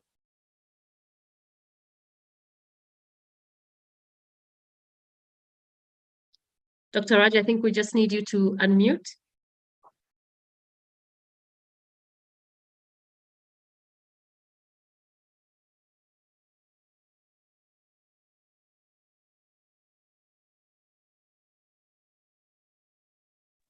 I think we just need you it's to. better now. Super. Okay, Yes. all right. Hi. Okay, well, good to see you, Patty. That has been a while. And thank you for chairing the session and the participants for paper presenters for presenting your papers. There were about 6 papers instead of 8. Yes, I mean, like in the previous session, they're of varied quality in the sense that some have more research, others are descriptive and historical. Some of the issues that I would like to flag out for discussion are, which I didn't find in the papers, the issues for discussion: student migration due to limited educational opportunities, as I gather, because there are limited educational opportunities in India. So some people decide to go abroad to fulfill their desire for higher education. So what we are talking about, or they are talking about, is imbalances in higher education in relation to the demand and supply, just like imbalances in relation to work opportunities or job opportunities leading to migration. So I think the two are in that way connected. So these sort of imbalances force people to look out, whether it's to use education as a means to eventually fulfill their desire to work abroad, or whether it is education for itself. I didn't quite get it. Whether people go abroad because they think they get better quality of education and then they come back. Although one of the papers did talk about most people who go abroad come back. Those who went to the UK, they want to come back. Well, I am not too sure. Anyway, so that's one part, the imbalances that I wanted to talk about. And of course, the reason there are imbalances in the receiving ends in the host country, where they go to study because they have the demographic issues and the labor force issues and the future demands and the current demand for certain skills or certain levels of educated people, whether they're in the technical fields or whether they are in the computer field and so on. So what I'm saying is that there are various aspects of the imbalances, and the nuances in the paper are missing to then say, these are some of the things which then are forcing people to do, or encouraging people, or are motivating factors for them to make those choices. It doesn't come out very clearly. So it would be good when they're rewriting their paper, some of you, to address these issues that I have flagged. And something that didn't come out in the papers is the schemes, certain kind of recruitment, student recruitment schemes that the UK has, and Australia that I'm aware of. I don't know about other countries. Because of the demographic issues, they don't have students studying, or because of various reasons. Before, the education used to be free in the UK for late locals, but now you have to pay. So there's the economic issue. So students, if the student population is less and the universities have the infrastructure already in colleges and universities, now a lot of these facilities are being underused. So one way to fill in then is to encourage, or is to motivate students from abroad, and they know there is demands. They will come to the UK, or they will go to Australia, and they will go to Canada. Canada, to a lesser extent, I think it's not the underutilization, because most universities there are public universities, but where you have private universities, including in the UK has a lot of private universities. And I think most of these universities are attracting students from abroad. And some of these universities in the UK, to my knowledge, are fictitious. They're using very big names like Oxford University, but they add another word. So it's not really Oxford University, but Oxford something university. So people think in the South, students coming from the South, that they are going to Oxford or they're going to Cambridge. And when they get there, it's something else. And that's another area where maybe it will be difficult. I have just anecdotal evidence that how foreign students are coming to some of these universities in the UK, which are not authentic universities, and there have been cases where students have lost their fees and they are just left in the lurch, but somehow they get the visas. But anyway, and I think this issue of students making choices to go to Australia or to the UK is the ability to, or the possibility to work part-time. And I think that's possible now in many countries, even in Canada, as lately, I think over the last maybe 2-3 years, they have introduced the possibility of foreign students working part-time, 40 hours, 20 hours or something like that. But I think in Australia, it's much longer. It's 40 hours a week you can work.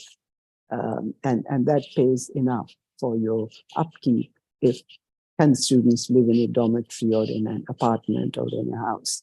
That takes, I had done some work in Australia, in Melbourne in, I believe, 2009 or 10.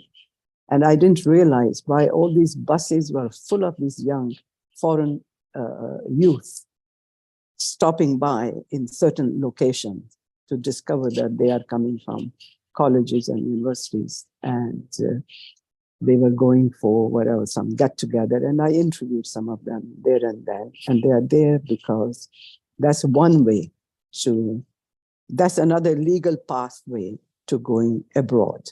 So you can study there for a year or two, and then you can work for a year or two. And because if you are sufficiently acculturated, that means you can then stay for another year or two, and then eventually you get residence. So this is the path some students have mapped out for them. And sometimes it's difficult to get these sort of things through field work unless you have to spend substantive time.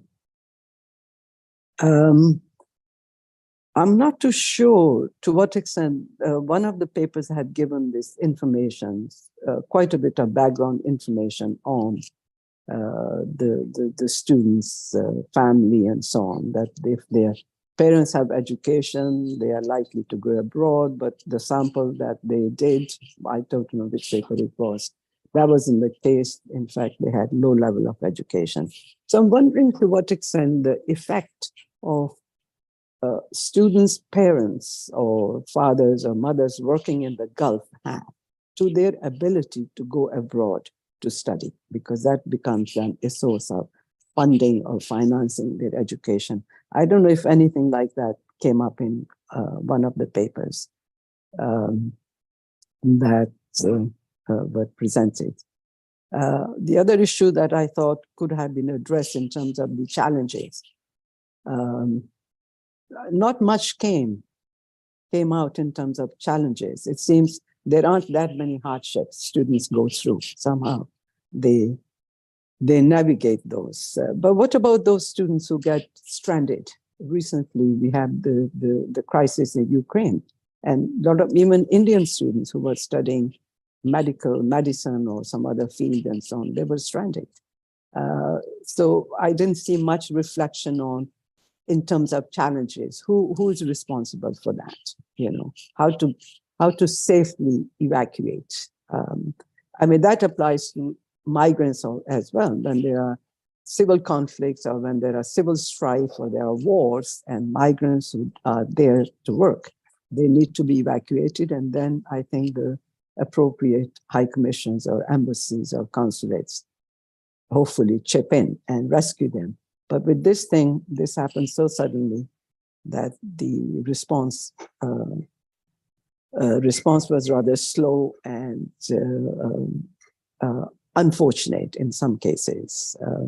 So I think these are some of the challenges, and the challenges of adaptation. You go to a place you don't know, unless you're going to a dormitory and you have made your accommodation, or unless you have relatives or the diaspora where you can go and stay initially. But these are some of the adaptation challenges. So I didn't see much being addressed in any of the papers to adaptation. When you go as a foreign student, there are a lot of challenges. I mean, most of us have been and have gone through.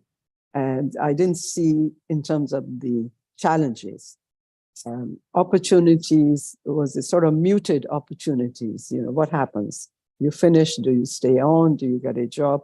So I think perhaps some of the papers could address those sort of issues. But on the whole, it was some had more data than others, and I think they were speaking to the same sort of issues,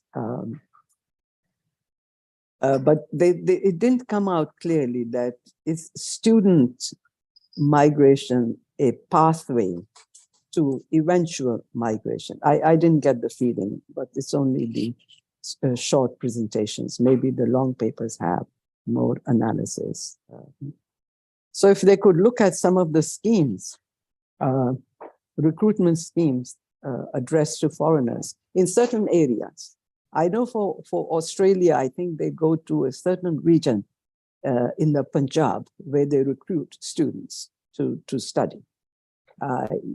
So this is a challenge I'm posing to you guys, paper presenters. If you could enlighten us, is the catchment of this student recruited from certain areas, or is it all over the region in India? So I think that this would be, it would be nice to know what sort of areas they come from, and whether it is, because it's like migration. You go from one area and then your neighbor knows about it, then you say, okay, yeah, that's a good place to go. So does this also apply to students, that they come from those areas where there are few students already who have experienced education abroad, and then they get the word and then the others come, or whether recruiters only target those areas where they know there's a high demand and there is the ability to finance education. So I will stop here unless the chair wants me to take advantage of the little extra time that we have. Okay. It's always a pleasure to hear your reflections, Dr. Raj. Thank you very much. And I hope that the various presenters have been taking down notes. I most definitely was, and very much intrigued, and would just like to align with most of the comments, actually, if not all, that you have shared. See you later. All the comments that you have shared in terms of, you know, the space around data. I think that indeed we did see some papers that had some data, and some could have been could be better developed, and maybe the analysis could also be a bit stronger when you have some data. And I think the emphasis, I would say, is not so much that we were looking for numbers, the fact that you were also looking at qualitative data. I think that could have been interesting. For instance, I was thinking for the very last one, where we have looked at it from the perspective of a film, if you looked, you know, if you were to zoom in, if you like,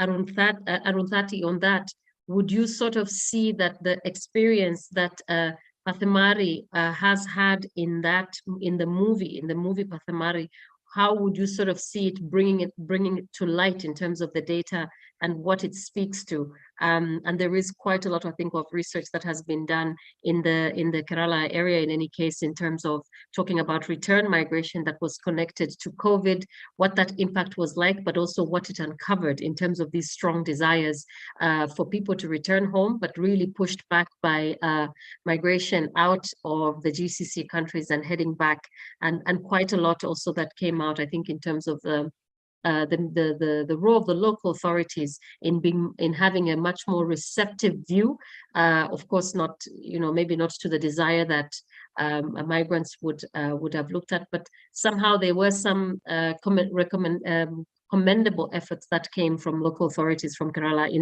in terms of how they dealt with return migration.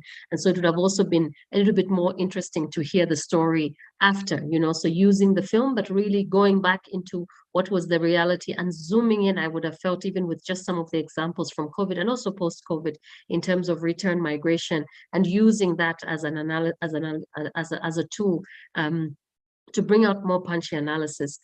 So I do agree in terms of the space with data, but also in terms of highlighting some of the challenges. Indeed, I felt also that we need to unromanticize the idea of student migration and student mobility, because indeed, while the grass is always greener at the neighbors, but sometimes it has a lot to do with the, in where I come from, we say it has to do a lot with not just the quality of the water, but the soil.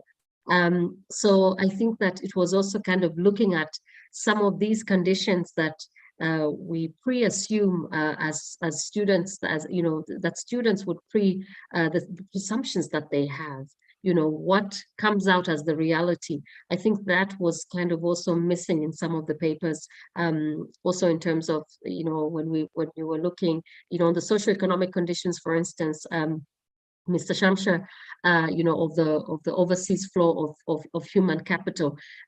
Indeed, the jobs are not really there sometimes, or the jobs are not the jobs that people think that they would get, even when we have recruitment agencies sharing a lot of different information. So indeed, the grass is not as green. So how do we bring those that into analysis to make a stronger picture and to make it as close as possible to the migrants' experience, and in this case for those students who are moving. So I do agree in terms of also digging a little bit deeper into the challenge, and that's why one of the comments that I also made earlier on had to do with visa regimes, because that is the biggest hurdle. And there I just wanted to kind of pose in and also to all the paper presenters, is also to kind of look at that in a critical analysis, in a critical way, and link it to Dr. Rad's question. Is student migration a pathway to migration? And you sort of see it in other spaces where it has actually been very much organized. But here we're talking probably about student agency, and not just the student, but the family's agency to use this as a pathway for somebody to get a higher education elsewhere and to also continue their livelihood. But also to talk about other spaces where, because there is such huge family agency and there is such a push that would also come from a sort of a more you would see a whole family moving towards it. And we've seen it, for instance, when you look at the Chinese migration into Europe. The trend now, at least before COVID, was that Chinese middle-class families were moving their children to European destinations or OECD countries where they felt that the quality of life was better, and moving them out for secondary school education because that positioned them better for university. Of course, we're talking about, we have to take other, socioeconomic issues into consideration, but you also saw then the pool that came from countries, Italy, Poland, Austria, were some of those that were actually almost kind of, using this as a granting visas to family members. And in this case, maybe you would have a grandmother moving with the child first, and then you would see the parents moving later on to support that family migration. But then you saw the trend had really come from individuals. So indeed here, because you don't have a regular pathway, but we also know that, usually sending students out of families, sending their children and sending their youth out for a better education is sort of to put a seed out there for their better education and for an improved livelihood for the family. So is indeed student migration a pathway to more permanent migration? So I think that's a very interesting one that we could look at for the perspective of India in all the different papers. And particularly looking at it in terms of family wealth and family income, and improved conditions for those at home. So thank you, Dr. Raj. I think also very lastly, to talk about two other things, that's the consular support. I do agree that all this mobility and migration is not moving just because somebody is able to access a visa. And we saw that coming out a bit more evidently in the first paper, where there was a talk about, the regulatory space. And even though the regulatory space here was looked at from the sending country end, so that there's registration that's happening from before you leave the country. But here we're talking about consular support, and that's more even whether it's private students or it's students that are going on scholarships. The fact that there is a role for consular, and that role has even been, if you like, cemented or has been advocated for to be put in global frameworks such as the Global Compact for Migration. You actually have an objective that talks about consular support throughout the journey of a migrant. And that would mean arrival, what conditions are there for your registration with an embassy? What conditions of support should you find yourself in a stranded situation? What conditions of support should be there when you're vulnerable, as what happened to a lot of students, particularly medical students from India and many parts, and also other faculties where they were studying in Ukraine, very much invisible to government authorities, to what the numbers were like. It was not just for India, but for many other countries that didn't know the numbers, because these were private students, sometimes with no embassy, no consulate nearby. But indeed, when crisis came out, it was evident to see, and thanks to social media, really principally, people really reaching out to show what those numbers look like and the importance of more data, and in this case, qualitative data, but also quantitative data, but also qualitative data in understanding who is there and their vulnerabilities in crisis. So consular support is, I think, very important to be able to be picked out in all these papers, because it really is an important part of ensuring migration and mobility, the sustainability of it, but also when crisis happens. Very lastly, to talk about some of the, the role of recruiters, Dr. Raj, I really like that, indeed, we do see that for labor migration, recruiters have gone as far as not just waiting for migrants to be the ones that seek out the jobs, but are now going as far as, going to do this recruitment, into villages, into towns, into cities, into universities as well. Can we see that prominently come out? What's the targeting like? What's the niche for particular areas? And what are these kind of schemes that are there that are encouraging? Because all this really sits into what we're seeing as growing trends. Maybe that could explain new trends, new movements, for instance, within the Global South, are something that really remained very invisible for a long time. We used to think that movement, students, of labor migrants, and even for those seeking refuge, was predominantly in global North countries. And data has shown us that actually there is a lot of movement among global South countries. Migration to China, myself coming from Southern Africa in Zambia, I know many people who are coming from Zambia who have been to, several parts of India, whether they're looking for IT, they know they have to go to Bangalore. We've learned about Bangalore because we know that's where people go to study IT.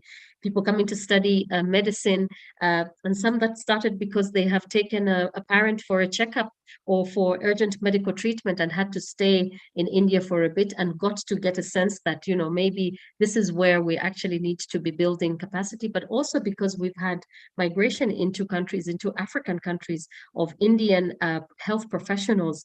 And so that kind of learning also has then encouraged that student mobility. So we talk about how labor migration out of India has also impacted some of the choices that students are making in terms of their destination. So I thought, just to close, my reactions to Dr. Raj's comments, and hopefully that you have been taking some notes, but it would be good for us to get some reflections from the floor. Dr. Raj, is that a new hand before I invite other speakers? Is there a point you wanted to come back on? Yes, as I was Please go ahead. alluding, yeah, thank you. As I was alluding to some of the imbalances, it slipped my mind. I didn't mention the mismatch between the type of education and the labor market needs. See, one of the papers addressed the issue of uneducated, unemployed people. So I'm wondering to what extent this mismatch stays, it's continuing, or people are moving from the areas where they think there is more demand for their type of education rather than just continuing same as usual. So that issue, I thought, the paper that is talking about the youth unemployed, educated youth unemployed, maybe look at this mismatch between the labor market needs and the type of education. And related to that then, do people continue to seek higher education because there's nothing in the labor market? Is that a way to postpone labor market entry? See what I mean? if you can't get a job, you might as well go and spend 2 years, 4 years learning more, with the hope that maybe more learning would give you some opportunities. This is an area which has been of particular interest to me for a while. I haven't done any research. So I'm again putting out this challenge. Do people continue to go for more and more in education in anticipation of getting eventually a job, or is it truly because they are following their passion? And there will be very few people who will be following their passion because it's expensive. You know, after a while, we need to leave our home, our family home, and go and either work or do something more meaningful. So these were 2 points that came to my mind when talking about a whole lot of imbalances that create these sort of conditions. Thank you.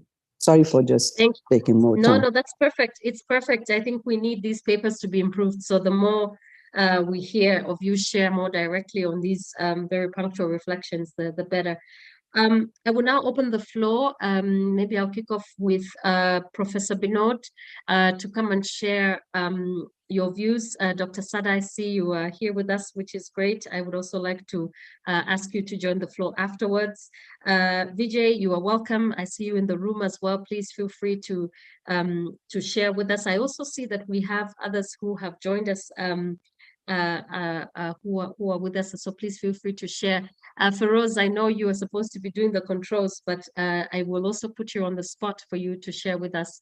The same with Vishnu as well. So kicking off with Professor Binod. Well, this is quite a rich session that I was listening to, particularly with respect to student migration. And I think we need to look at student migration not in isolation, but in conjunction with the labor market, the future labor market, because the students are, when they themselves are going at the micro level decision making, part of them are not thinking of the labor market, but many of them are thinking. Whereas the receiving countries do have at the back of their mind that these people, a large number of these people will use the pathway to enter the labor market. So it's a parallel entry that, ready-made human capital. Somebody presented about human capital. Ready-made human capital is so-called within quotes imported, so that the cost of creation of human capital can be reduced in the receiving countries. Whereas in the case of students, it's value addition. For example, I would like to share, in the case of India, there are lots of, almost all of them are case studies from India. But perhaps memory is short about what happened to the IITs, Indian Institute of Technology. Those were the elite institutions. 6 of them were set up in the 1960s and late 50s and 60s, early 60s, at the initiative of the then Prime Minister Jawaharlal Nehru, because the second 5-year plan, India had launched the 5-year plans. The second 5-year plan was based on heavy industry, that India's development trajectory would be realized through heavy industry. And for that, India needed engineers, world-class engineers. So these 6 IITs were set up with foreign collaboration. What happened that once the graduates started turning out onto the labor market, they faced massive unemployment problem. It's called the graduate unemployment problem. And there was, in the 60s, I still remember, there was a book written by Mark Blogg and others from your institution, your alma mater, London School of Economics, Penny. These people, Maureen Woodhall was from the University of London, but I think it was written by 3 people, and Mark Blogg was one of them. The third person was from LSE. It's called the causes of graduate unemployment in India. That is when these engineers faced with tremendous unemployment, they became marketing people. And there was a terminology called the IIT graduates were selling soaps. And that was the time that there was Sputnik race, the space research was at the peak. There was competition between the Soviet Union at that time, which had got dismembered later on.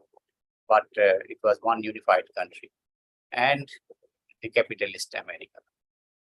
And the Soviet Russia was very in a leading position in space research, and that's when the United States wanted to boost up its space research, and NASA was created. And NASA, who were the employees in NASA, these were the IIT graduates, because they were first-class graduates, they were brilliant minds. So the undergraduates, degree holders from IITs, they were, a golden gate was opened for them. And then they had more education here in the United States. I'm saying here because I'm sitting in the United States now. So at the back of my mind, that's the location. And then what happened to the industry, the whole Indian industry of engineering field, the IITs became the, IIT degree became the gate pass to come to the United States. And there is a neck-breaking competition now to get into IITs. The IIT coaching industry for getting into the IIT thrives on that. And now people humorously say that they start thinking of coaching their children when the child is in the womb of the mother. You know, that's when it all starts. So you can see what kind of aspirations are there to, you know, to come to the, you know, to fulfill the dream of coming to the United States of America. It's through education, but the United States has been benefiting from it, and I call it, you know, that this is the younger people, the age, wage, and vintage that I have spoken for more than 10 years in the first decade and written about it, that they are the younger people because India had the demographic dividend, and because they were younger, their wages were low in the labor market, and they were made temporary here. They did not have, like we heard in the previous session, the temporary workers, you know, the temporary, that the novel that was about temporary people, that if they are temporary, then they do not have social security, they do not have pension, they do not have other perks, and so on. So the cost of production of goods and services becomes much more competitive in the world, and the host country benefits from that in trade also.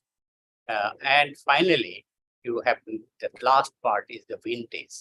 The vintage, so age, wage, and vintage. The vintage is the latest generation of students, because they have the latest vintage of technology embodied in them, because their curriculum is latest. The older generation does not have those skills. So the student migration is actually driven by the advantage of vintage, deriving it because it actually drives the technological competition across the world. That's where the underlying motivations of different stakeholders, the stakeholders being the destination country, the employers, and then the students and their families, and last comes the origin country. The origin country starts glorification in terms of taking pride in its diaspora, not realizing that it is at the, in the long run, it may just not be as beneficial at the macro level for the country. Country will remain underdeveloped because it does not have its doctors, it does not have its engineers, it does not have its nurses enough in numbers to take care of the population that it has. We have very stark examples in the South Pacific where hospitals have been closed because the doctors and nurses are minimum in number and they have left.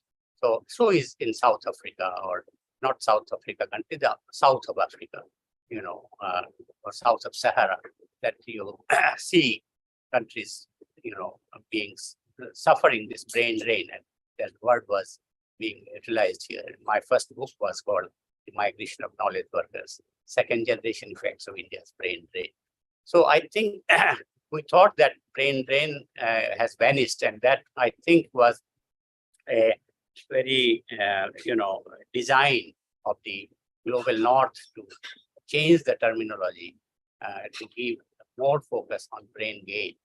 And it is ironical that return migration was called brain gain. That was, they were then sent back only when they were no longer of any use. So I think one can go on talking about these issues that are connected to student migration. And I think it's a fascinating field. I'm glad that our young scholars are working in this area. And I think the sky is the limit for that, exploring new aspects, new elements. Thank you. Sorry, I went on speaking for long.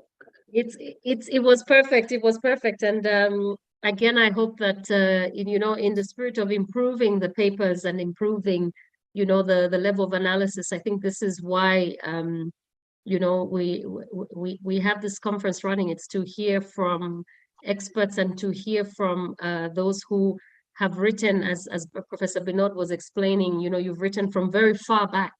And so for us to spend this time is really important. I realize it's very late in India, but I hope that even with this recording and students taking notes, they will be able to use these very important inputs to improve these papers. Thank you so much, Professor Binod, for sharing on that.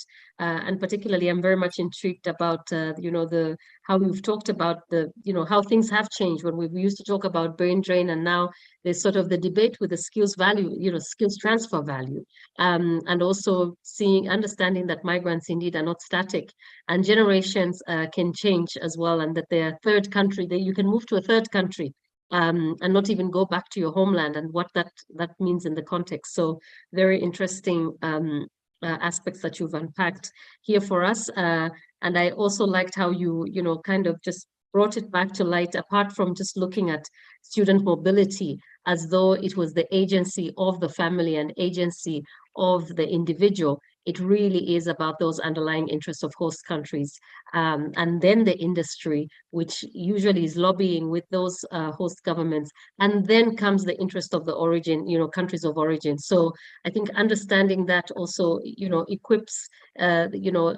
global governance of when we look at people moving, and when we look at students mobility and migration, and I think it helps us and it empowers us to do something a little bit different. How do we move the needle, for instance, to the power that is in countries of origin, because we have the people, they have the institutions, and the other way around as well. So very interesting.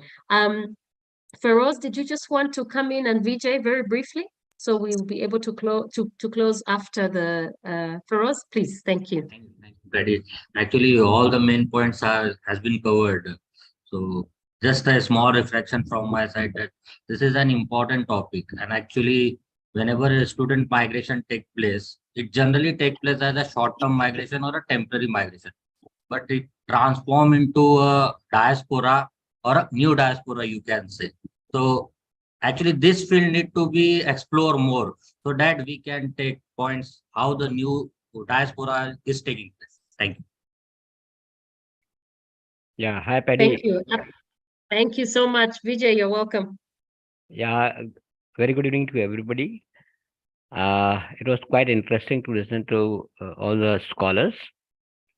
I got certain 2 points which I observed and which was quite interesting. I wanted to highlight that when it comes to number of students going abroad for higher studies, we see a correlation in a sense that these countries also happens to be the highest remittances receiving countries. If you talk about India and China.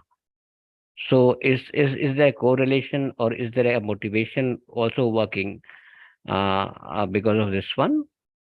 And the second point which I observed, like in one of the research paper which was presented, is like from Punjab, we needed about 25 lakhs for a student to go to Canada. That was the cost of migration for a student.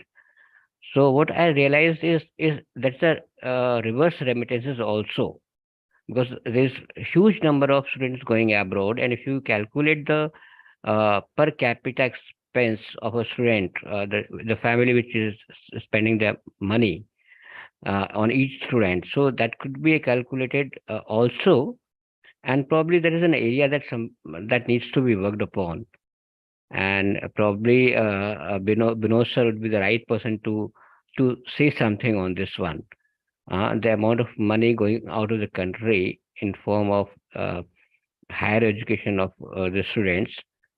So if you balance the remittances received by these countries and the money going outflow of the money from those countries, so that could be another area that one can look into. So thank you, everybody. It was quite interesting listening to all of you. Thank you. Thank you. Professor Binod, did you want to share some thoughts, Well, that's, first thoughts on that? Thank you, Vijay. That's a huge area. You see, there are wheels within wheels. This is the term that was used by my professor. And I think this is methodologically very important terminology called wheels within wheels. So in one direction, you see one flow, but you don't see the other direction that flow is taking place. And I used to call it the silent backflow, silent backflow remittances. This is exactly what the students' cost of paying students, education cost is involved. Now, if you look at the components of the educational cost of foreign students, then only 10% is borne by the host country. The 65% is borne by the parents, and the remaining 25% by third country agencies, NGOs, and so on, others. So you can see that it comes out from that country, the origin country. So it's a reverse remittance that is concerned. There was an estimate in India, and I had quoted that estimate. At that point, I think it may be a number of years ago, the remittances, reverse remittances is about 15% of the remittances that India was getting, which was not a small number. And now if I have to think about it, I think it must have multiplied because the number of students have gone up and the expenses, the cost of education has gone up. And at the same time, the avenues of, say, day-to-day spending has become multiplied. And then the parents' trips, the trips that the parents or the relatives make to meet the student, that have also gone up. So I think this reverse remittance dimension is definitely substantial. It may not be enough to counter the entire amount of remittances, but it is substantive enough to take a note of and mention. And then there are many other countervailing elements which are not even understood or studied. For example, the social cost of remittances. What happens to people in the Gulf? We heard so many papers in the previous session on labor. So the labor sends the remittances, and the remittances coming from the Middle East almost equal or larger than the remittances coming from the Western countries. And what is the construction of that remittance? That remittance, and in Mauritius, I was attending the GFMD, and in the session, I spontaneously stood up because they were trying to celebrate remittances. I think that's the bogey that many of the international organizations would support, and the host countries would also say that, well, that is what brain gain is all about, remittances you are getting. But I then said that the remittances are soaked in the blood and sweat of the worker. And people stood up and clapped because they thought that that was an important statement. This happens because look at the nutrition, look at the living conditions. I think somebody had mentioned that they live in very pathetic conditions of, 8x8 rooms, and like sardines, they have been pushed into that, those kind of things. So I think remittance is a function of savings out of the wages. You see that If the wages are not enough, then savings would go down. If the consumption is reduced because you are not eating adequately to maximize your savings and then remit it back home, then it is a social cost of that remittance. That is not even talked about. I think these are important considerations that one has to look at. Thank you for pointing this out. Yeah, thank you, sir. Thanks a lot. Thank you for making the discussion even more interesting. I'll hand over the floor to the paper presenters, because I think it would be good for us to hear from you in a minute. Starting with Dr. Mohammed, because you're next on my screen. Would you like to share just in 1 minute in terms of, I think we gave you a question, or if you feel like you've got some new insights, or what else you'll be leaving with us today? Yeah, thank you, ma'am. Thank you very much. Yeah, it was a wonderful session because my colleagues and the chair and other eminent persons, yeah, they shared important points regarding the students' migration and their challenges and their consequences. It's a very good session. I think now I would like to give the answer to my questions that the Indians, especially the students, the most important fact is just why did they migrate from India to other foreign countries? That's the most important question. The answer is very simple and direct. That's the lack of opportunities here, because the students are very disturbed because they do not get what they expected. That's why they're trying to find out much opportunities. Maybe we can simply call maybe a brain drain, like that. But I don't know what we can do, because we know the present situation, the present government also, especially the ruling state government also, often fail to give a appropriate job to educate people. That's why they don't have any option to stay back here, and they'll find out more opportunities abroad. Suppose if state they did not take enough action, the consequence will be very high. It will be my observation. Thank you, ma'am, for your wonderful option. Thank you so much, Mr. Shamsha.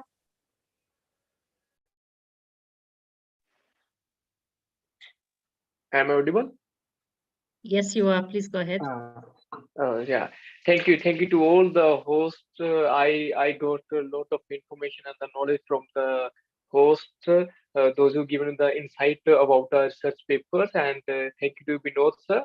And I got really insightful information from you. Okay, how I can improve my paper, how can I improve my paper, and about the remittances. Okay, how can I use my word of remittances and the concept of remittances with the flow of migration. So thank you, sir. Thank you very much. Thank you. Thank you. Next is Lakshmi. Yes, ma'am. Thank you all Please for go the ahead. session. Thank you for the good questions. Student migration can be viewed as a pathway for labor migration in future, and and it is correctly mentioned by sir. When there is massive unemployment in India, because of that, students used to migrate. Like students choose is as a easy way to move abroad, find part-time jobs, because even if they stay in India, they will be earning around 10,000 in a month. Like when they go out, they will earn in lakhs. So like to improve their economic condition, only the students are choosing to study abroad as an option for benefiting their family and society. For economic motivation, only students go to abroad for choosing higher education. Thank you. Thank you so much. Arundhati.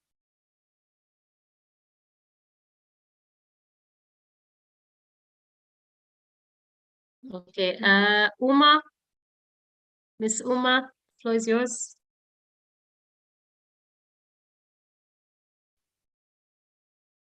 Otherwise, Mr. Balu, Anand. Once again, thank you for giving this wonderful opportunity. Actually, I have done doing my PG in Tamil literature This is my first English article that I have submitted in this forum.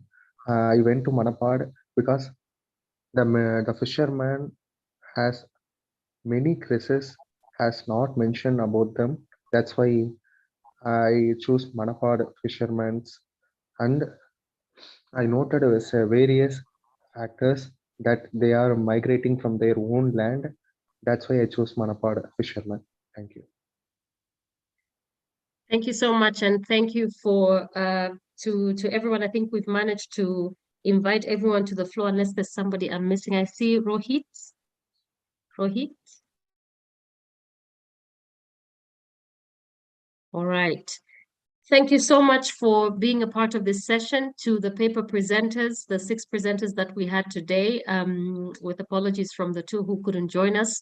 We look forward to hearing more about those improved papers and the next steps.